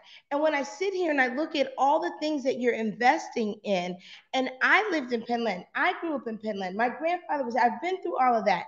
Nothing has been honoring that community or the people that have been there. It is significant that the only segregated school that was built and people went to school there for decades is 100 years old. There's been no acknowledgement of that from the township to the community. So I'm not asking for a marker right now. What I'm asking for, what I've been asking for, is when are you going to acknowledge in a ceremony that that school was built there 100 years ago?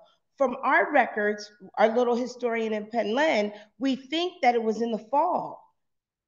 What sort of ceremony do you want? I want a ceremony Tell me what kind. I'm telling you right now, I want a ceremony where the community, the whole Lower Gwinnett Township, plus the Penland community, acknowledges that that space was the Penland School, and it was 100 years ago this year. By the time we go through a marker program, it may be another 2 years. It may be a year. But it's significant that it happened this year. But I have been talking about this for over a year. I have complied. I have gone through all the processes to be in that commission, to communicate with that commission, to get something moved. And I keep getting the runaround. And I just want the community to have a service, a ceremony from that. From my understanding, at some point, Pastor Kwan asked Danielle about that. So let me just clarify a couple things. So this, and perhaps I missed it. Candidly, this is the first time I'm hearing of your request for a ceremony. We've talked a few times, and you've come before us a few times about signs and about markers. And what we explained was that we created this historic committee. They're working on it. I mean, the process, I understand the frustration being new to local government. Things move so slow. But we finally approved the program. Applications are coming in for the marker. That's what I thought you had been advocating for. Absolutely. A ceremony, I mean, I agree with the historical significance of that school. This is the first that I'm hearing of a request for a ceremony. I mean, we can talk about that. Well, we can talk about honoring the Bethlehem Baptist thing was an inquiry into markers, just like you've been making. He came before the historic committee, you know, said he wanted to sign because he's having a big anniversary, you know, but he went through he filled out the application But I also, for the record, acknowledge that. And so what type of signage he wants versus what I recommended for signage at the church are two different things. Because what's significant about that church is that that place was built with domestic workers in 1908. I don't know what Pastor Kwan's avenue is and whatever, but that's what's significant. So I did talk about the markers, but I also talked when I was here last time that we knew that it was 100 years in the fall and that we wanted something done. I knew the expectation of a marker for the fall was not realistic when I was here before the summer, right? So now it's the fall. I understand. And I just think that I've been consistent. And the only reason why I'm coming now is because 4 or 5 months have blown away and whatever. But at the end of the day, we know that it happened at some point around this time. And I think I was clear about that. I talked a lot. So there's probably a lot you missed or that didn't get resonated. But what I'm saying to you is the markers are not enough. And when you spend you're looking at $2.5 million for this and hundreds of thousands are there. What is it to have a ceremony?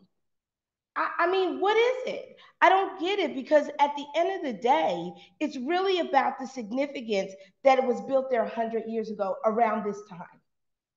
The markers are so important additionally, but to just not acknowledge that it's not about a marker. It's about people that are around here to understand that where that baseball field's at, hundreds of people's lives were impacted in that school at that time. And as polarized as our society is right now, it's a moment to take a breath and then go ahead and have the markers. But that process is going to take forever. Right. As it has been. Well, I don't think it actually is going to take forever, but I just wanted to say, just to kind of, and I didn't want to interrupt you, but I don't remember, and I'll go back and watch. Please. I'll go back and watch the recordings, because not in my notes, nor do I remember you indicating that you wanted a ceremony. Well, but I never said the word, but I did say that I wanted something in the fall. If you could let me finish. Just to clarify, I do remember you explicitly asking for the markers multiple times. And I do know that Reverend Kwan was the first person, but that at every meeting they plan to review applications and that individuals within that historic advisory committee have already discussed honoring the school this year and this fall. I don't think that the final official marker that's probably going to be cast iron and potentially take a significant amount of time, but that there will be temporary markers available this fall for both Bethlehem Baptist Church and whomever can get their application in within the next month or so. And I do know that individuals who are on the Historic Advisory Committee have already prioritized that. They spoke about it at the last meeting. I spoke about it at the last meeting, and we discussed how they were going to go through the process of reviewing applications. Everyone is coming back to this next Historic Advisory Committee meeting with an application and a recommendation. All of the individuals who are on when is that meeting, Danielle? It's on the back. Hold on one second. This next Thursday. Yeah, is it the 21st? So the 21st is that meeting. It is a public meeting. You can attend by Zoom or in person, but I know that that is when they are going to start to consider the additional ones.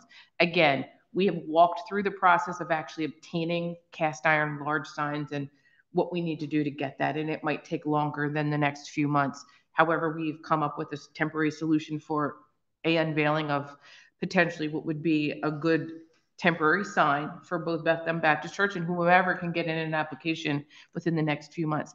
I don't think that this is something that's going to pass by as far as acknowledging the 100-year anniversary. I say that because I don't think that I'm allowed to let that pass by. Do you understand? I'm fully aware of it, not just because of who I am as a person, but in our position as the board and the significance of the school. It was a segregated school, and I think that the Gwynedd Worcester Street School, which I call the McCormick House, was desegregated from in the 1800s. And it moved to segregation that we all know took place in the 1900s, but that's neither here nor there. I say you're welcome to participate and attend. I hope you do the next Thursday's meeting. If you don't see that anyone has recommended the Penland School, you by all means can put a Well, I was going to ask cooperating. you, do you know, as of today, has anybody recommended that? I know that Gloria Jones indicated that she was bringing forward the Penland School. But they haven't sent me the packet yet. But She's on the call. I believe it's not a very detailed application. Actually, so it was one of the children. Wait a minute. Somebody that was part of the. Was her name Lee? The lawsuit? There was an individual that was part of the lawsuit who indicated she wanted to complete the application for the Penland School. So Janine, can I call you tomorrow and see are we allowed to find out? You don't have to tell me who did it, but are we allowed to find out if it's been submitted up until today? If I call you tomorrow, can we find out? I can find out, but I believe the historic committee was told to bring their applications to the meeting. So I don't know if anybody who's on the committee or who's receiving applications would have submitted them. Do you understand what I'm saying? So Reverend Kwan's bringing his application? No, he submitted his online. He submitted his, well, he physically he physically brought it to the township the first day that the application went up. And I knew nothing about that either. All right, listen, I want to make it clear. It's all on our website. And you can, I mean, we get emails, and the historic committee is pretty, I mean, the meetings, you've been to them, they're pretty detailed. On the last one. But yeah, the last one. Yeah, I was gonna say, because the last one was when they discussed, that was the only application at the time that had come in, was the Bethlehem Baptist one, even though the website's been live for a couple weeks. So that was why the committee said, look, we know there's other places, specifically the Penland School, and some other places that committee members feel need to be honored, as passionately as you do. And so they were sort of charged with, come back with what your top recommendations are, crowdsource, folks that in the historic committee, people in the community, what do we think we should be honoring, so we can make a recommendation to the board so that this board can approve, those first handful of really important, significant places. So then what happens in the scenario, there's 3 people that put in an application for the Penland School? I think that the Historic Advisory Committee would review all 3 applications and make a recommendation to the board. And they work with the applicants in terms of what the language would be, Yeah. and then make a recommendation to, and they'll do their own research because they have to do their own due diligence, right? So they want to make sure that the words on the signs, are what they can make a recommendations recommending. without approving the actual language, which is what they did for Bethlehem Baptist Church. So they made a recommendation for us to approve, and they wanted to go back and work through the historic nature of the site and work through the language to be on the sign. And just for last clarity, so to your knowledge, Reverend Kwan's application is to put a marker at the old Penland Church. It's not to my knowledge. It is to put it at the old location. It was approved, well, the language of the marker was not, but the location of the marker was approved by the board. Okay. At the old church. All right, thank you. Thank you. And they're going to be discussing, Carmina, the language itself at the meeting. So if you have feelings on what you would like to be on the sign, come. Thank you. Are there any additional? I wanted to preface that it's my birthday, and I'm supposed to be at a conference in Delaware, but I chose to come here. Happy birthday. Well, happy birthday. I'm sorry Happy you had to birthday. spend. I'm sorry you had to spend it with us. It's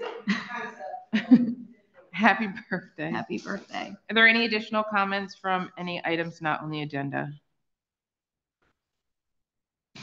Okay, moving on. Next up is building and zoning.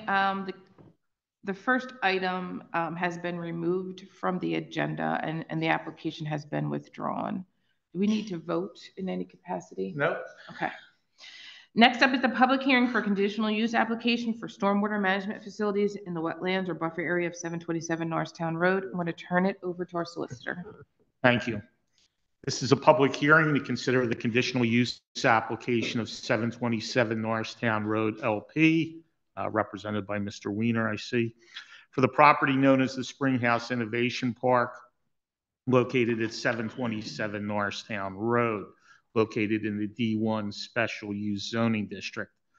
The applicant's requesting conditional use approval pursuant to section 1298.17C of the Lower Gwinnett Township zoning ordinance to permit the grading of land and the installation of stormwater facilities within a portion of the wetlands buffer located on the property. This is necessitated due to the construction of additional parking spaces at building number 14 and an electrical substation. Conditional use is essentially a permitted use under the ordinance. The applicant will have the burden of proof to demonstrate compliance with the objective criteria set out in the zoning code. Is there anyone here who wishes to be a party to the proceedings? Parties can cross-examine witnesses, they can present evidence, and likewise appeal any decision of the board. Do we have anybody here physically or in virtual land who wants to be a party?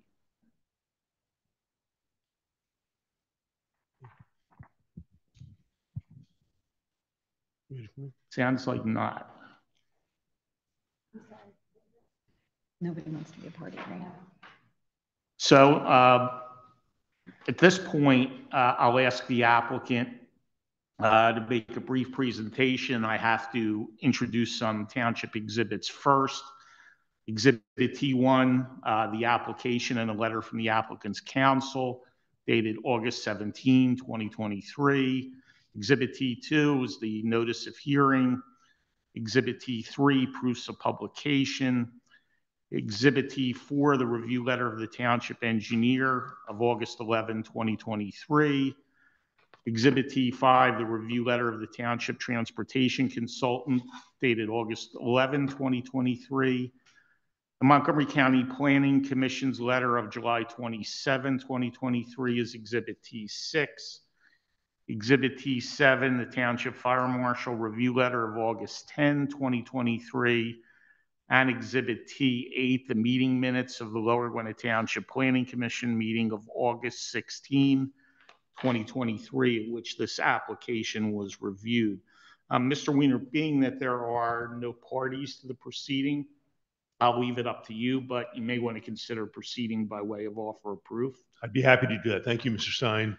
So again, Carl Weiner representing the applicant, 727 Norristown Road Partners, which is an entity of Beacon Capital Partners, the current owner of the Springhouse Innovation Park. The developers currently have a plan before this board that relate to the reconstruction of an electrical substation and the limited expansion of a parking area, together with some limited stormwater modifications to deal with the expansion of that parking area.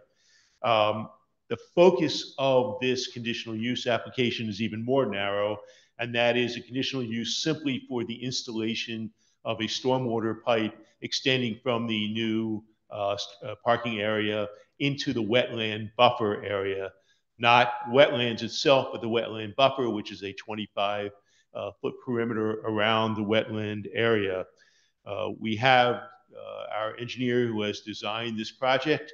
And with respect to this pipe, the standard for conditional use is that there is no other reasonable engineering alternative for the location of this structure, which is being placed in the wetland buffer. In fact, our engineer is, Bill Reardon, is prepared to testify that given the location of this parking lot that is being expanded, given the location of the extension of the pipe and the topography of the property, there is no other reasonable alternative. Only a portion of this pipe encroaches into the wetland buffer along with the end wall. So an effort has been made to minimize the encroachment into the wetland buffer. And the extension of this pipe in no way interferes with the function of the wetland buffer or the wetlands which the buffer protects. In no way presents any adverse impact on any surrounding property. It is, again, the minimal encroachment possible in order to be able to effectively put in the stormwater system to address the expanded parking lot. And Mr. Reardon will be sworn. Please spell your full name, please. Bill Reardon, R-E-A-R-D-E-N. I do. And Bill, you are a professional engineer that is licensed in Pennsylvania, is that correct? Yes. And you are an engineer for Bowler Engineering, is that correct? Correct. You've heard what are the representations and statements that I've made to the board relating to the extension of this stormwater facility, and you concur that that is a testimony that you would give if you testified at length on this matter. That's correct. Mr. Stein, with that, I have nothing further. Does the board have any questions of Mr. Reardon?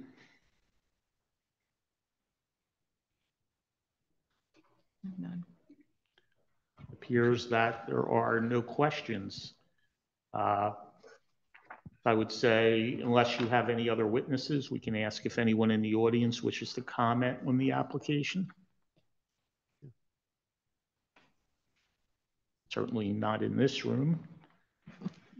Okay. We have anyone online?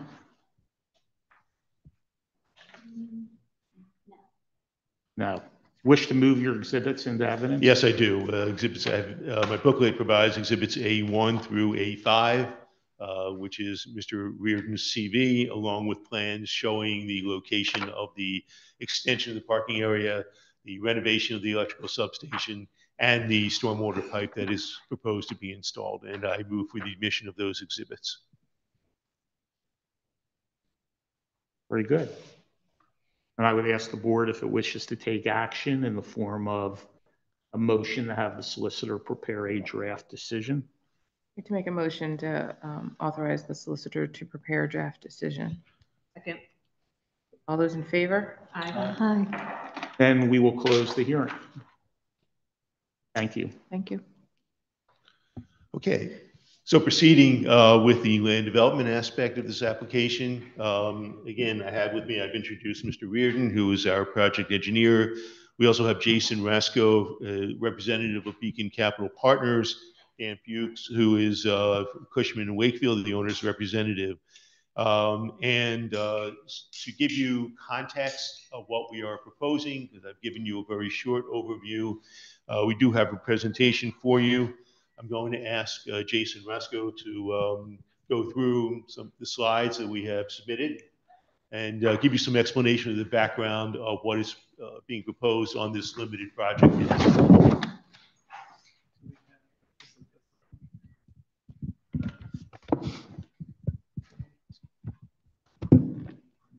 Hi. My name is Jason Rasco. I'm really glad to be before you tonight. Is my first Board of Supervisors meeting. Ever? Well, my first one here. Yes. This was good. This is great. Yeah. This is great. I'm really getting a full feel. But I just want to start off and sort of officially introduce Beacon Capital Partners and just give you a little bit of background. So I'm going to talk for a little bit, and then I'll walk through the slides and talk to you about what some of the improvements we have made. But I'll be quick. So Beacon Capital Partners and our predecessor companies, we've been building, owning, and operating real estate for about 75 years. Currently have a portfolio of about 29 million square feet of office and life science properties throughout the United States and major US cities. Our approach is very hands-on. I'm one member of a larger Beacon Capital team that works on this property on a daily basis.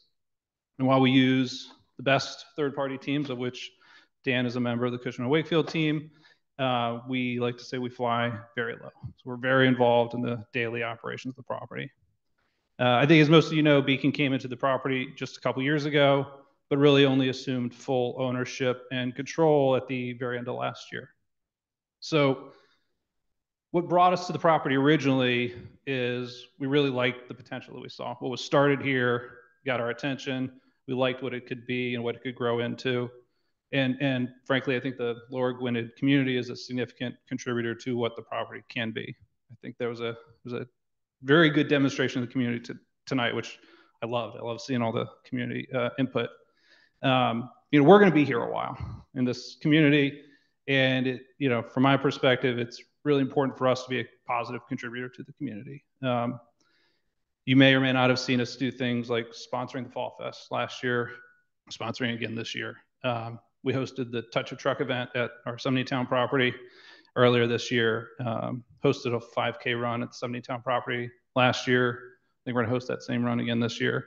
And we're a sponsor of the Little League. So I saw Adam in the back for the fields, which I saw. I drove by the fields this morning on the way in, and they do look very nice now. If you look closely at the existing snack stand, you would see our sign there. I think we're really pleased with the progress that we've seen so far at the property. I'm happy to walk you through a couple of the things that we've done, just to give you an overview of where we're going. Like we talked about, for tonight, we're just talking about a couple of things, but I know the McKean Road improvements have been a big point of interest for the community for a while. We heard that feedback. I think I heard that feedback in that room maybe a little more than a year ago, or a year and a half ago, and it took a very long time to get them done, but I think they are now officially done. That one picture that still shows the island is outdated, and that island is now gone, and it's fully restriped. So those improvements are all done. The crosswalks are in. I, interestingly enough, had to stop at that crosswalk down McKean as a group of runners ran across it this evening on my way here. Let me keep flipping through. So just some close-up shots, the flashers, the lights come on as you drive by. It's a bigger picture of the crosswalks, connection from, I think that's Stonehouse, into the trail across the street. And then this is the intersection at the YMCA over to Jansen. And this has now been restriped. So just a look at how the trails connect in. That circled area on the left is over at Stonehouse, and that's where that new crosswalk connects into the circular system around the property. This is the barn. Some of you might have seen it, recently completed. Really excited about it. This is the old red barn. We saved as much as we could of the existing stone structure and made it into, it's really a multi-purpose amenity space for the tenants. So if you walk, you can go to the next slide. It's just pretty much an open room. Tenants have been using it a lot so far. Tomorrow afternoon, we have a life sciences PA event. It's a organization of life science companies coming for a little happy hour event. What's that? Are you members of Life Sciences PA? I don't think they check. So if you register on the website, it's at 4:30. Saying, hey, this is a public meeting, right? You do have to register. This is building 2. This is Merck's new facility that recently opened over the summer. They're doing vaccine research and development here. There's a more complicated name to it that I don't recall. They're having their big grand opening in a couple of weeks. I'm sure you're aware. Organon, which is one of our tenants from a few years back, and then Flowmetric moved in last year. Organon also recently expanded. buildings 8 and 9. 8 is the one sort of primary office building we've got. That's full, and we've got tenants that are sort of clamoring for space, which is the one odd thing to say right now about office space, but it happens to be the case there. And then building 9 is our other lab building. I didn't mention it before, but I've talked to some of you before. Sustainability is very important to us corporately. We make a major focus of it. This is one small example, the car chargers on the site. We also have beehives on one part of the property. If you come in off of McKean Road and walk in there, you'll see a couple of beehives on the corner of the site there, which we have throughout our both suburban and urban properties, which is really interesting to see. I think that's it. Now I'm going to turn it over to Dan for the really interesting stuff. Thank you. Unless anybody has any questions for me. All right, thank you. Thanks, Jason.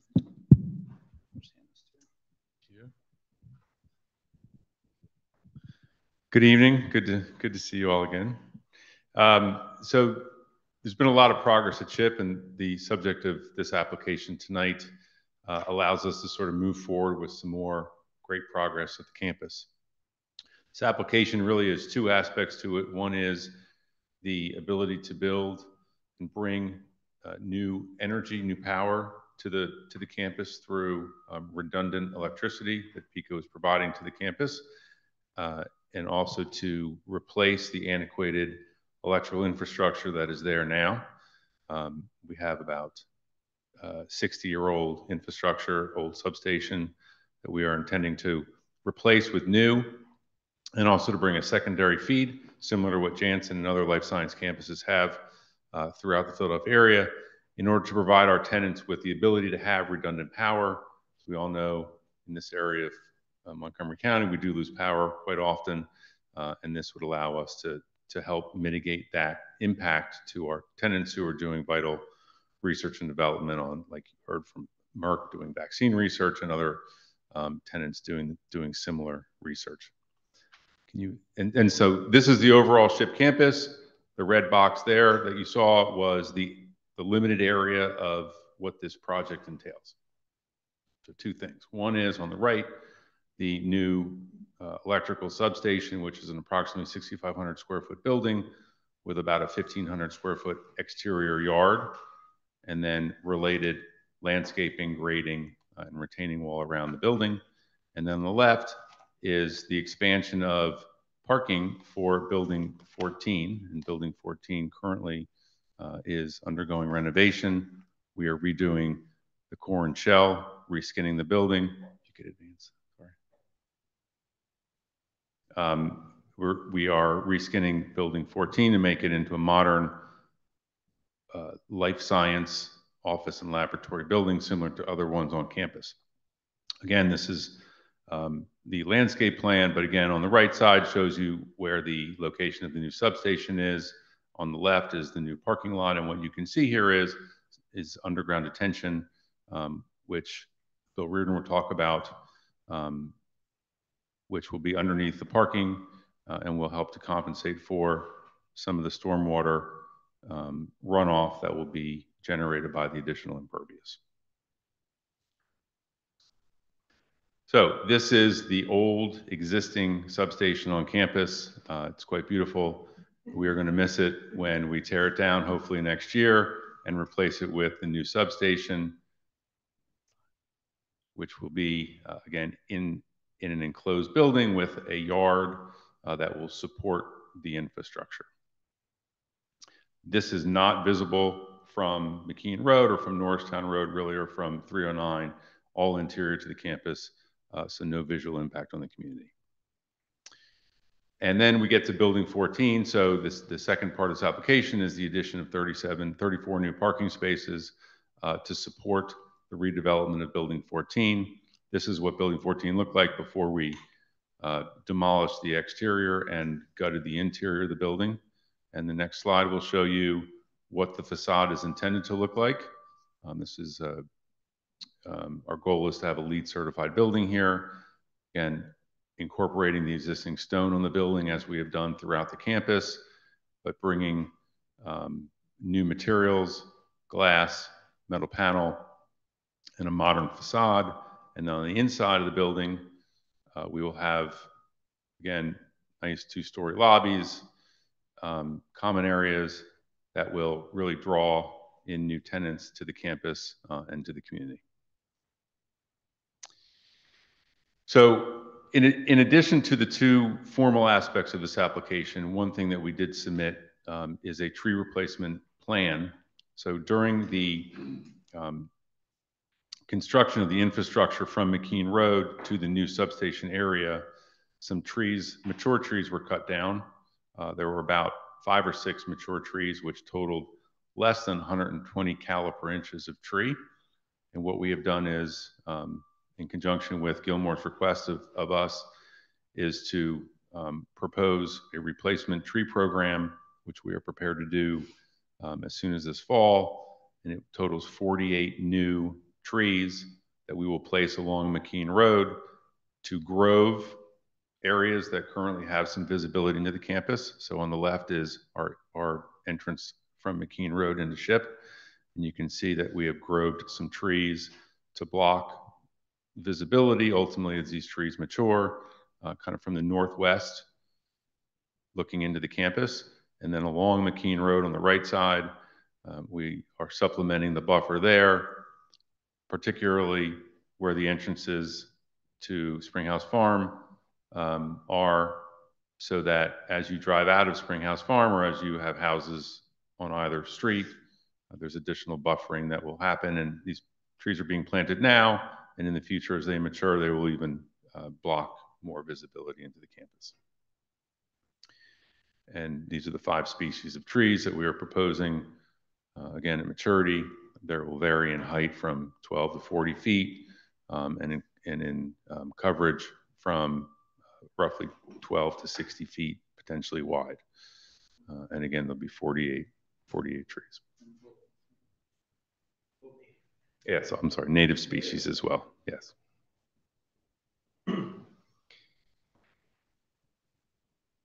All right, any questions of that? Thank you. So we have, as part of this process, the review letters from your consultants, from Gilmore, from McMahon. Most of the items on those review letters will comply, except for waivers that we are seeking. Bowler submitted a letter dated August 16, 2023. I have additional copies if anybody does not have that. And I can go through that waiver letter with you. The first waiver is to request a concurrent preliminary and final application and approval of this project. And so we are, at the end of this presentation, going to ask for both preliminary and final approval because we believe the plans are at that stage at this point. The next is a waiver from the applicable sections of the subdivision land development ordinance with respect to providing curb, sidewalk, and ultimate right-of-way dedication along McKean Road and Norristown Road. As this has been described to you, this work is happening in the interior portion of this property. There are no portions of this project at this point that affect the road frontages or should require any improvements along road frontages. The next waiver is with respect to providing a 4-foot wide planting strip between curb lines and sidewalks.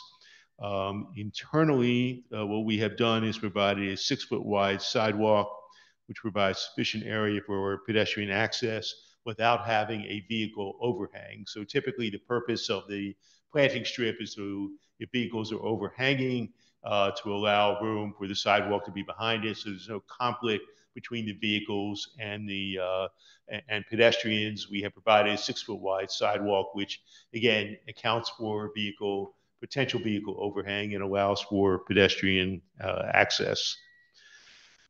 Next item is a waiver to, with respect to placing trees outside of landscaped areas. We are going to provide lights within the parking lot. We have found through experience that putting trees on the same landscape island conflicts with the lighting and interferes with the proper growth of the trees. So we are planning to put the trees that we would otherwise put in the landscape islands elsewhere on the property. So we're not in any way shortcutting the number of trees on the property. We're just trying to put them in a location where it makes sense for both the lighting purposes and the landscaping purposes. The landscape islands will have shrubs on them, so they won't just be the lighting. They will have landscaping and greenery on them. And by the way, I don't know whether you want to ask questions about these one by one, or I'm going through the list. I have a question about that one explicitly. Okay, sure. More related to the letter from the Montgomery County Planning Commission and their indication that we should indeed have shade trees in those islands. So I guess are you indicating that you've had through experience an alternative outcome where the trees don't grow based upon the lighting being so close to them? So it's a combination of when you put the tree in the island and you also have lighting, because it's the best place to put the lighting. Otherwise, if you put lighting in the parking area, cars will bang into it. There'll be damage to the light pole. That the trees tend to grow into the conduits that go to the lighting, so the lighting can become impacted. And then the trees are kind of, their growth is somewhat stunted. So we find putting them around the perimeter of the parking lot. And in this case, because we're so close to that wetland buffer, we're using those trees to kind of supplement that buffer to enhance what doesn't currently exist between the parking and that wetland area.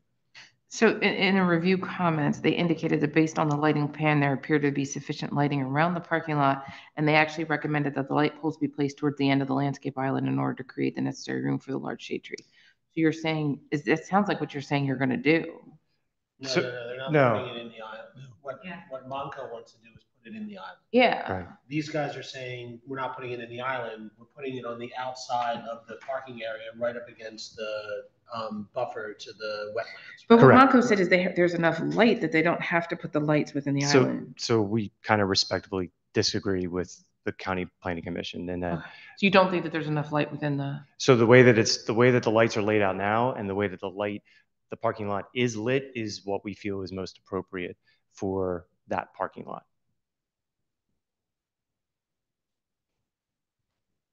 Are you going to be planting, so the trees, the native trees you showed, is that what you're going to be putting around the parking lot? So there are different species around the parking lot. There's ones that are native that are specifically specified by the township that we're using for this plan. So those are slightly different trees, but we're using others that are approved and native within the parking area. Okay, the reason I ask is that you're aware of this. The planting conditions must be much different close to the wetland than in a traffic island or on very dry soil. Correct. Our landscape architect evaluated what would be appropriate for each one of these areas. So the proper trees have been selected to ensure that they're going to provide, they'll be healthy, they'll survive, and they'll provide shade to the parking area. Do we have a list of those somewhere? They're in the landscape plan. Okay. Yes. Okay. The next waiver we are asking for is instead of providing concrete bumpers, which people tend to trip over, we are asking for a 6-foot wide sidewalk, which we believe provides sufficient area, again, for pedestrian access. And that's something I mentioned earlier. So we just find that the bumpers, again, which deal with the issue of the conflict of the overhang versus having enough room for pedestrians to walk safely. We are taking care of that by providing a wider sidewalk. The next item deals with the infill of the buffer yard. We are asking to defer that to a future application when we do more work on this project. Again, this is a very limited project relating to an expansion of one area of the parking lot and the rebuilding of the electrical substation. The minimum buffer yard is met along Norristown Road and McKean Road. There's substantial existing buffer material. Again, as we do further infrastructure with respect to the redevelopment of this project along the frontages, that would be the time to address the buffer issue. The next waiver is with respect to streetlights along McKean Road and Norristown Road. Same issue, that this is a relatively minor project at this point. It is interior to the property, and there is really no connection or improvements to street frontages that are really required at this time. The last is, there's the last under subdivision land development issues is to permit less than required tree protection area. There is one tree close to the proposed stormwater management pipe that's being put in. That end wall comes just to the edge of that drip line. So just out of an abundance of caution, we are asking for a waiver from that particular requirement. We have no reason to believe that the location of this pipe will in any way impact that mature tree. You're going to plant that mature tree somewhere else? So I'm sorry. You're going to plant that mature tree somewhere else? No, we're not impacting the tree. So right. we're within the You don't believe you're impacting it? Yeah, we're within the drip line, but we're right on the edge of the drip line. So we took a look at it, what the type of tree and the size of it, and the installation of the pipe that we looked at should not impact that tree. So the existing tree is gonna stay. It's just inside the drip line, which is what the township specifies you have to be outside of. What kind of tree is it? I don't remember. I'd have to look at the plan. I mean, is this kind of like an assumption that we don't believe that we'll be impacting the tree? So our landscape architect on staff evaluated and feels that what we're proposing is appropriate based off of what we're doing with the pipe as well as what type of tree is there. I'd have to look at the plan to see what the specific tree is. Can you speak to it, Jim? You're a tree guy? Is that all right? Yeah, sure. Go right ahead. Okay, so we have an arborist on staff, and we will have their landscape architect get with our arborist and see if they concur on saving that tree. So you'll be able to tell us definitively, like if the drip line is like if the tree truly would be impacted or not just a guesstimate or a belief system. Well, it would be two professionals agreeing that the installation of that pipe within the proximity of the tree, that tree would likely survive. Okay. If you wanted to entertain some sort of condition of this waiver, that should that tree not survive, it be replaced, then that's something you could certainly discuss as well. I'm sure you guys would be willing to replace the tree. Guys. Before you give the microphone back, one quick question I just wanted to ask. And I'm trying to find your recommendation. I can't find it. Apologize. The trees in the island with the light, is that truly an impacting factor? And not that I don't take his word, but one engineer to another engineer, kind of looking for the third engineer to break the tie. I think that as long the parking lot's small enough that as long as the vegetation's provided somewhere like around the perimeter. That it would be sufficient in this instance. What you're worrying about is like the thermal impact of the water on the so like the pavement gets hot, it runs off and then runs into the wetland. But what they're providing underground, extended detention, gives time for the water to be collected and cooled before it's discharged to the wetland. So I think the thermal impact is mitigated through the stormwater BMP. Okay. Anybody else have any questions that they want Jim to weigh in on before he sits down? Thank you, sir. And the last waiver actually comes under the stormwater management ordinance, and that is to allow an alternate, it's a technical waiver to allow an alternate structural stormwater mitigation measures other than those specifically stated in the code. The reality is that there's going to be a significant reduction overall in the impervious coverage on site, reducing the volume to the receiving watershed, and the stormwater basin is also being designed to promote infiltration. So additional vegetation is being provided that is beyond code requirements. So this really, again, we're just seeking to modify some of the specific code requirements, so we intend to meet the spirit of the stormwater mitigation requirements. Any additional questions from the board?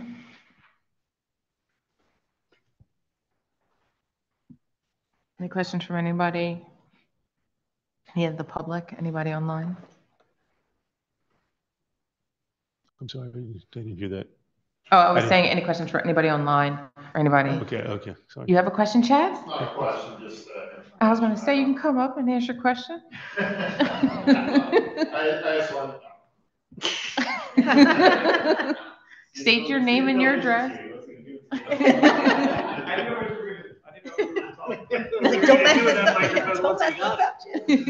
I just wanted to add informational purposes, the pedestrian improvements, the construction has been completed. There's just a final step of going through PennDOT inspection. We're in the process of getting that scheduled and coordinating with their contractor. Once that inspection is completed, then the pedestrian flashers at the YMCA crossing will be functional and operating. So I just wanted to clarify that for the public. Thank you. No additional questions? Okay. Thank you so much. So at this point, that concludes your presentation? Yes. Okay. Thank you so much. Yes. I appreciate your presentation. I'm going to turn to our solicitor. So some of the concerns that we have with their waiver application, we need to instruct you to make those changes? Yes. Before we could go through any other? Yes. Okay. So I want to make a motion to the waiver changes or alterations that we discussed as are related to the tree protection area. I'd like to make a motion for solicitor to make those changes to the waiver and get back to their attorney to see if they are agreeable. Is that sufficient, or do you need me to be more specific? Would the board like me to prepare a draft approval resolution? Upon those changes being made, if someone's interested in making the motion? Yeah, so move for that with the changes we discussed. Is there all those in favor? Aye. Motion is carried. Thank you so much. Thank you. Thank you for your time. Thank you. Thank you for, Thanks for sticking staying with with us us. at 9:30 at night on Tuesday. We You guys appreciate aren't it. going anywhere. You know how the Phillies are doing? Next, we have a discussion about our digital sign plan for the Veterans Park that I think our staff wanted to. Top of 9, we're down 1. 9. 6. Appreciate you guys staying. We have a memo that was included in our managers and our board report from our assistant township manager, Jamie Warman, kind of going over the existing monument sign location at Veterans Memorial Park with the electric sign. There is some considerations for us at the board level to consider. Staff is making the recommendation to pause this project due to the ongoing intersection improvements and the unknown future of the former Texaco station. They think that is expected. The intersection improvement project is expected to be completed in the spring of 2024. And we're going to cross our fingers. Before spending money on a replacement sign at Veterans Park, they wanted us to take a step back and think through a longer term plan as it related to the Veterans Park and the Texaco property, wanting us to give consideration to the aesthetic and community identity along Bethlehem Pike and maximizing visibility for a new digital sign. They would like the board to consider the creation of a subcommittee to actually work on coming up with recommendations. I think the suggestion is to ask any of our boards, but I believe that the staff has said that Park and Rec might be the best board to work with staff to put together some options for consideration by the board by next spring. I would like to make a motion for us to establish a subcommittee to work on this project. Well, no, I would actually like to hear from the board first if you guys have any recommendations, because I believe I would be more in favor of the Park and Rec board taking on this project, but I want to hear what you guys. I'm okay pausing and talking about a subcommittee or whatever to propose a solution for us. I do, though, while we pause it, want to just make sure people mean, do we need to keep updating the signage, or can we just kind of have I would like us to stop that. Yeah, I don't think it's safe for any staff to kind of just maybe have it say something like, coming soon. Lower Gwinnett Township, like visit our website, so that people don't have to keep going in and changing the letters. No one's listening, but just so like I said, I'm okay pausing it. I just, it seems to be cumbersome for folks to get in there and update an antiquated form of advertising information. So maybe there's a simpler way to do it. I would like to suggest that, and I agree with what you said, Janine and Danielle, about pausing it, but I would like to suggest that we incorporate the landscaping around this building as part of that, coordination, so that we get a unified look and also make improvements that might be needed to the rest of our landscape along Bethlehem Pike. Because I think anybody that's a gardener walking into this building will note that it needs some updating. You're talking about this building or that three-sided building? I'm talking about this building that we are in right now. I thought you were talking about the three-sided building over in Veterans Park. I think that three-sided building needs to be considered also as part of that evaluation. And I think we've talked about that before, that the community signage might be placed in better positions to give more people access to those signs. Kathy, you want to weigh in? Yeah, I'm perfectly fine with pausing. That makes a world of sense. I think this is a great project for the Park and Recs. It makes sense. That's where it should go. But I also think that I don't know how the timing is going to be with the Bethlehem revitalization, whatever we're calling that committee, but I think they should have some input on that, just so, you get kind of like a seamless look or theme or vision. But, now that you're done with the master plan, you need something else. Yeah, what else do you guys do? Yeah, maybe we can select a subcommittee with some members of Parks and Rec and some members of the Bethlehem Pike Revitalization Committee, so it's cohesive. Yeah, I'm good either way. We did form a subcommittee shortly after we acquired the property, but we put that on hold, I think because we finally got the money that we needed for the intersection. We needed to stage it. Does that sound right, Jamie? Yeah, and a number of those, I know at least one of the members of that committee is now on the comprehensive plan. So that's what I was going to say. The comprehensive plan committee kind of took over for the Bethlehem Pike revitalization. The revitalization committee never really formed. Oh, that's right. Yeah. Understanding that the comprehensive plan needed to come first, and then the recommendations potentially. So there isn't an existing. But whatever the timing is. Because how long are we going to need that area for the staging, at least through the spring? So, right? Okay. Mike? So the local Rotary had reached out not too long ago about perhaps doing something with the old Texaco station.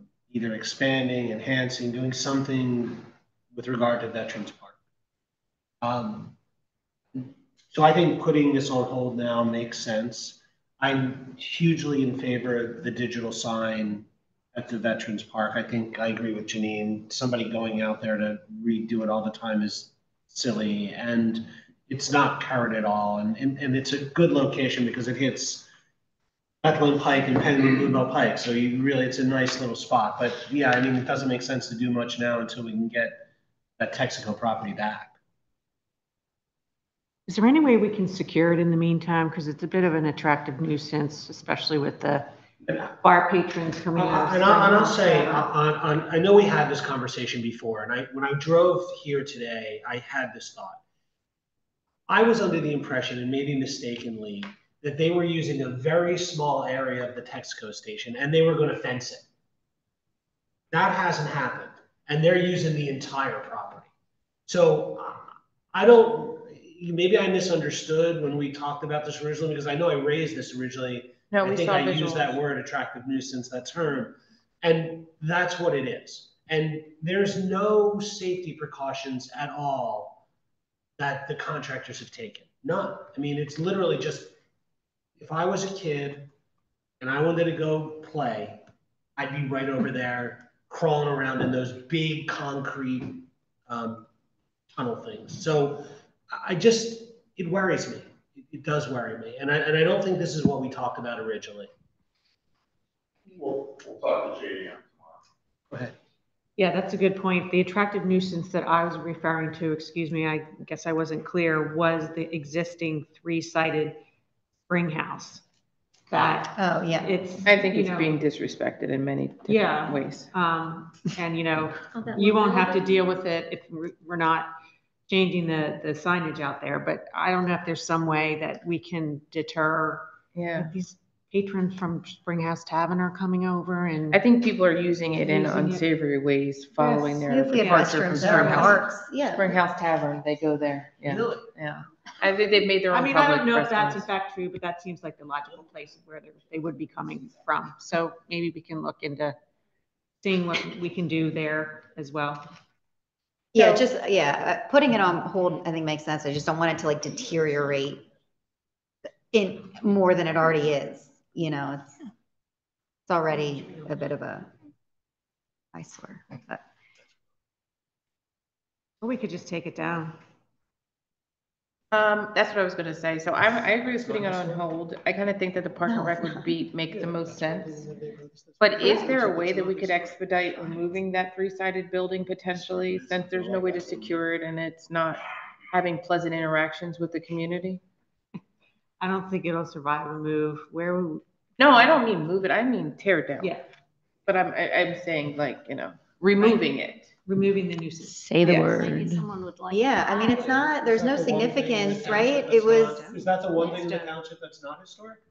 No, It's fake historic. It's fake historic. It was built after a Oh, historic fake building historic. to look historic. It's faux, not fake. It's faux. Yeah, faux. I think you might make your recreation director tonight. You need Fred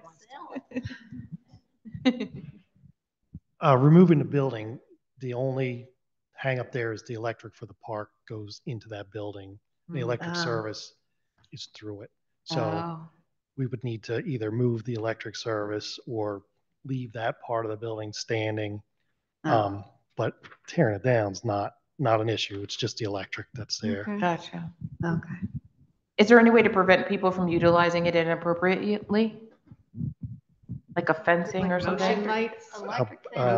Fencing and security camera, maybe. Might not want to see what you see on the security camera, but a motion light inside. something. Yeah. Okay. Thank you. So I'd like to make a motion. Do we need to make a motion? Can we just say it out loud? I would like to make a motion to appoint the Park and Rec Committee to take on the project of pausing the review of the veteran signs and the Memorial Park electric signs, but then take on the project of making recommendations for both the Texaco and the Veterans Park replacement sign. Second. All those in favor? Aye. Motion carries. Thank you so much. Are we going to include the front of this building in that motion? I didn't, because I was explicitly talking about the memo. If we wanted to include the aesthetic of Bethlehem Pike, it is included in the memo. I mean, I guess we are technically a part of the aesthetic of Bethlehem Pike. Do I need to amend the motion to include the aesthetic of Bethlehem Pike, or can I reference the memo? Well, I don't think the idea was to come up with a whole landscaping No, plan I for know. Bethlehem Pike. That should be part of the Bethlehem Pike revitalization plan. It was just more, and maybe not even a full out plan for Texaco and Veterans Park, but just like, where should the sign go? How do we want to clean up Texaco a little bit of like, what's a first step to make both of those properties look nice? Probably until after there's a whole revitalization plan and you figure out. So this was, I think the thought was a small step here, not a whole, major I get it. park pike corridor plan. Okay. All right, next up is the Wissahickon Clean Water Partnership governance structure. We're part of the Wissahickon Clean Water Partnership. They are looking for recommendations from our Board of Supervisors as it relates to the governance that they want to establish and the structure so that they can actually accept grant monies, enter into contracts with services for various consultants, and entities. There was recommendations provided to the board in our packet. The 4 options discussed were the joint venture equity, the social welfare organization, municipal authority, and the municipal consortium. I think that our representative on the actual committee is Jamie Warman. I'm sorry, it's very late. And Jamie's going to vote on behalf of the board. She is our representative, and we need to, I guess, advise her as to how we would like her to vote. So I'm looking for comments, questions, feedback from the board. I'm happy with the consortium. Okay. Anyone else have any other comments or questions? I agree. I like that option. Okay. Okay. I'd like to make a motion to move forward with the municipal consortium. Is there a second? Second. All those in favor? Aye. Motion carries. Thank you so much. Next up is the review of the 2024 minimum municipal obligation for the township contribution to be defined benefit pension plan. We have a memo included in our board packet that kind of outlined the request and the need for us to review this. It is from our finance director, Melinda Holdman. Does anybody have any questions or concerns related to the memo and the examples and exhibits that Melinda included in our board packet? It is not required for us to make that decision tonight. We just have to have awareness of it, that a decision does need to be made. We need to review it. And if we want to have any discussion in public, this would be the time to do so. Does anybody have any topics that they would like to discuss related to this? Does the public? Seeing none, close this for discussion. Thank Melinda for your memo. Do you have anything you want to share, Melinda? No, other than I'm working on coming up with a projection for the fund balances to see whether we have the reserve there, which would aid in your decision between the 6.75 and the 6.5. Okay. I will have that completed before the next meeting so that it can be reviewed. Is the next meeting the definitive last time that we can make a decision? Yeah, because it has to be by the end of September. Gotcha. Okay. Thank you so much. Mm-hmm. Next up is consideration of the award to bid and use of ARPA funding for paving of Penn Ambler Park parking lot. We have in our board packet a letter from our engineering firm outlining the 18 bids that came in related to the paving of the Penn Ambler parking lot. The recommendation from our engineer was Gaver Industries, doing business as Barker and Barker Paving, and the amount of $220,000. Wait a minute. Really? Okay. I'm sorry. $220,843.65. That is a lot. Okay. All of the bids were included. Are there any questions for our engineer? This is kind of final step in the project as it relates to the Penn Ambler parking lot. I'm sorry if it's in the memo and I just forget, but do we know when they would be able to complete the paving? Their time to do it in the fall? Yeah, the idea is to complete this project for the end of October. Okay, thank you. Any additional questions? We'd already budgeted for this, right? About this approximate amount. This is you budgeted, I think about $200,000 in total for the project. You've spent, I'm going on memory, something like $60,000 so far. So this would be exceeding the actual amount for this project because the paving is coming in a little bit higher than we expected. There's plenty of money in that capital account that's in the budget because there were so many projects. But what the staff is asking is that the board authorize use of ARPA money for this project. We need to start spending that a little bit more. It's helpful to spend some each year. So this is an ideal project to get a piece of that done. Is that okay? I think that's a good. Are you? That's what we're trying to. Our consideration is to authorize them to use ARPA funding for it. Oh, You need to use the money. so moved. Okay, you have to make the motion. Second. Who said second, Michelle? Me. Oh, sorry. Michelle. All those in favor? Aye. Yeah. Kathy, did you said aye? Motion carries. Thank you so much. Next up is the ratifying. I'm making a motion to ratify the approval of the memorandum of agreement and approval of the collective bargaining agreement with the police collective bargaining unit. Is there a second? Second. All those in favor? Aye. Motion carries. Next up is. Waited a long time for that. You waited a long time for that. I didn't understand. I didn't understand why you were back there. You could have been on Zoom. This was not necessary. I'm sorry. Next up is the approval of our invoices. Has everyone gotten a chance to look at our invoices? Yes.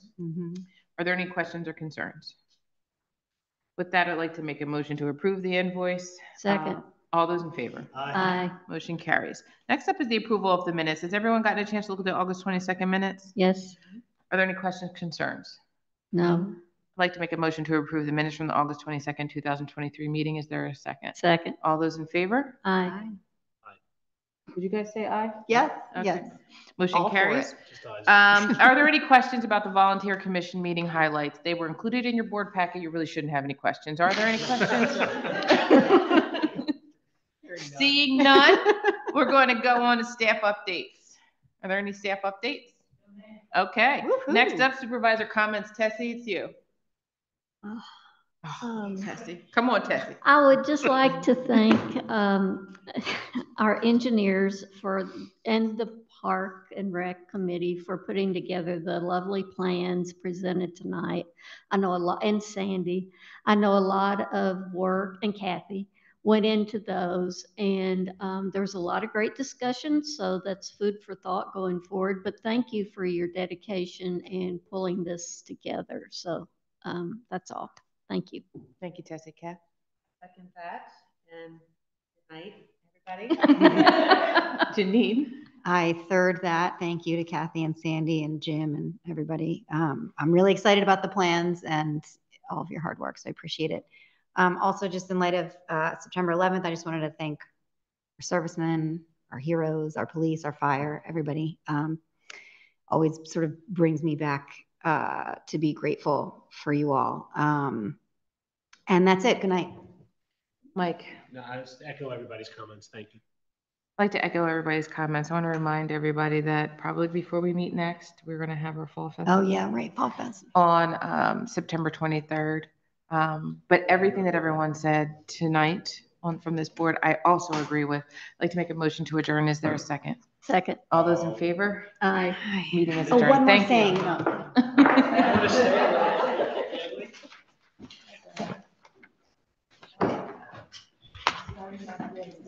Is that a record? Have we ever done something like that before? I think we should have a separate meeting. I don't even know.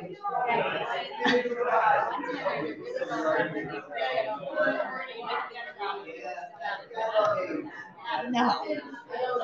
Oh my God. How you doing? Good, no complaints. Hey, were you at Shady Grove? Were you at Shady Grove on Monday? Okay.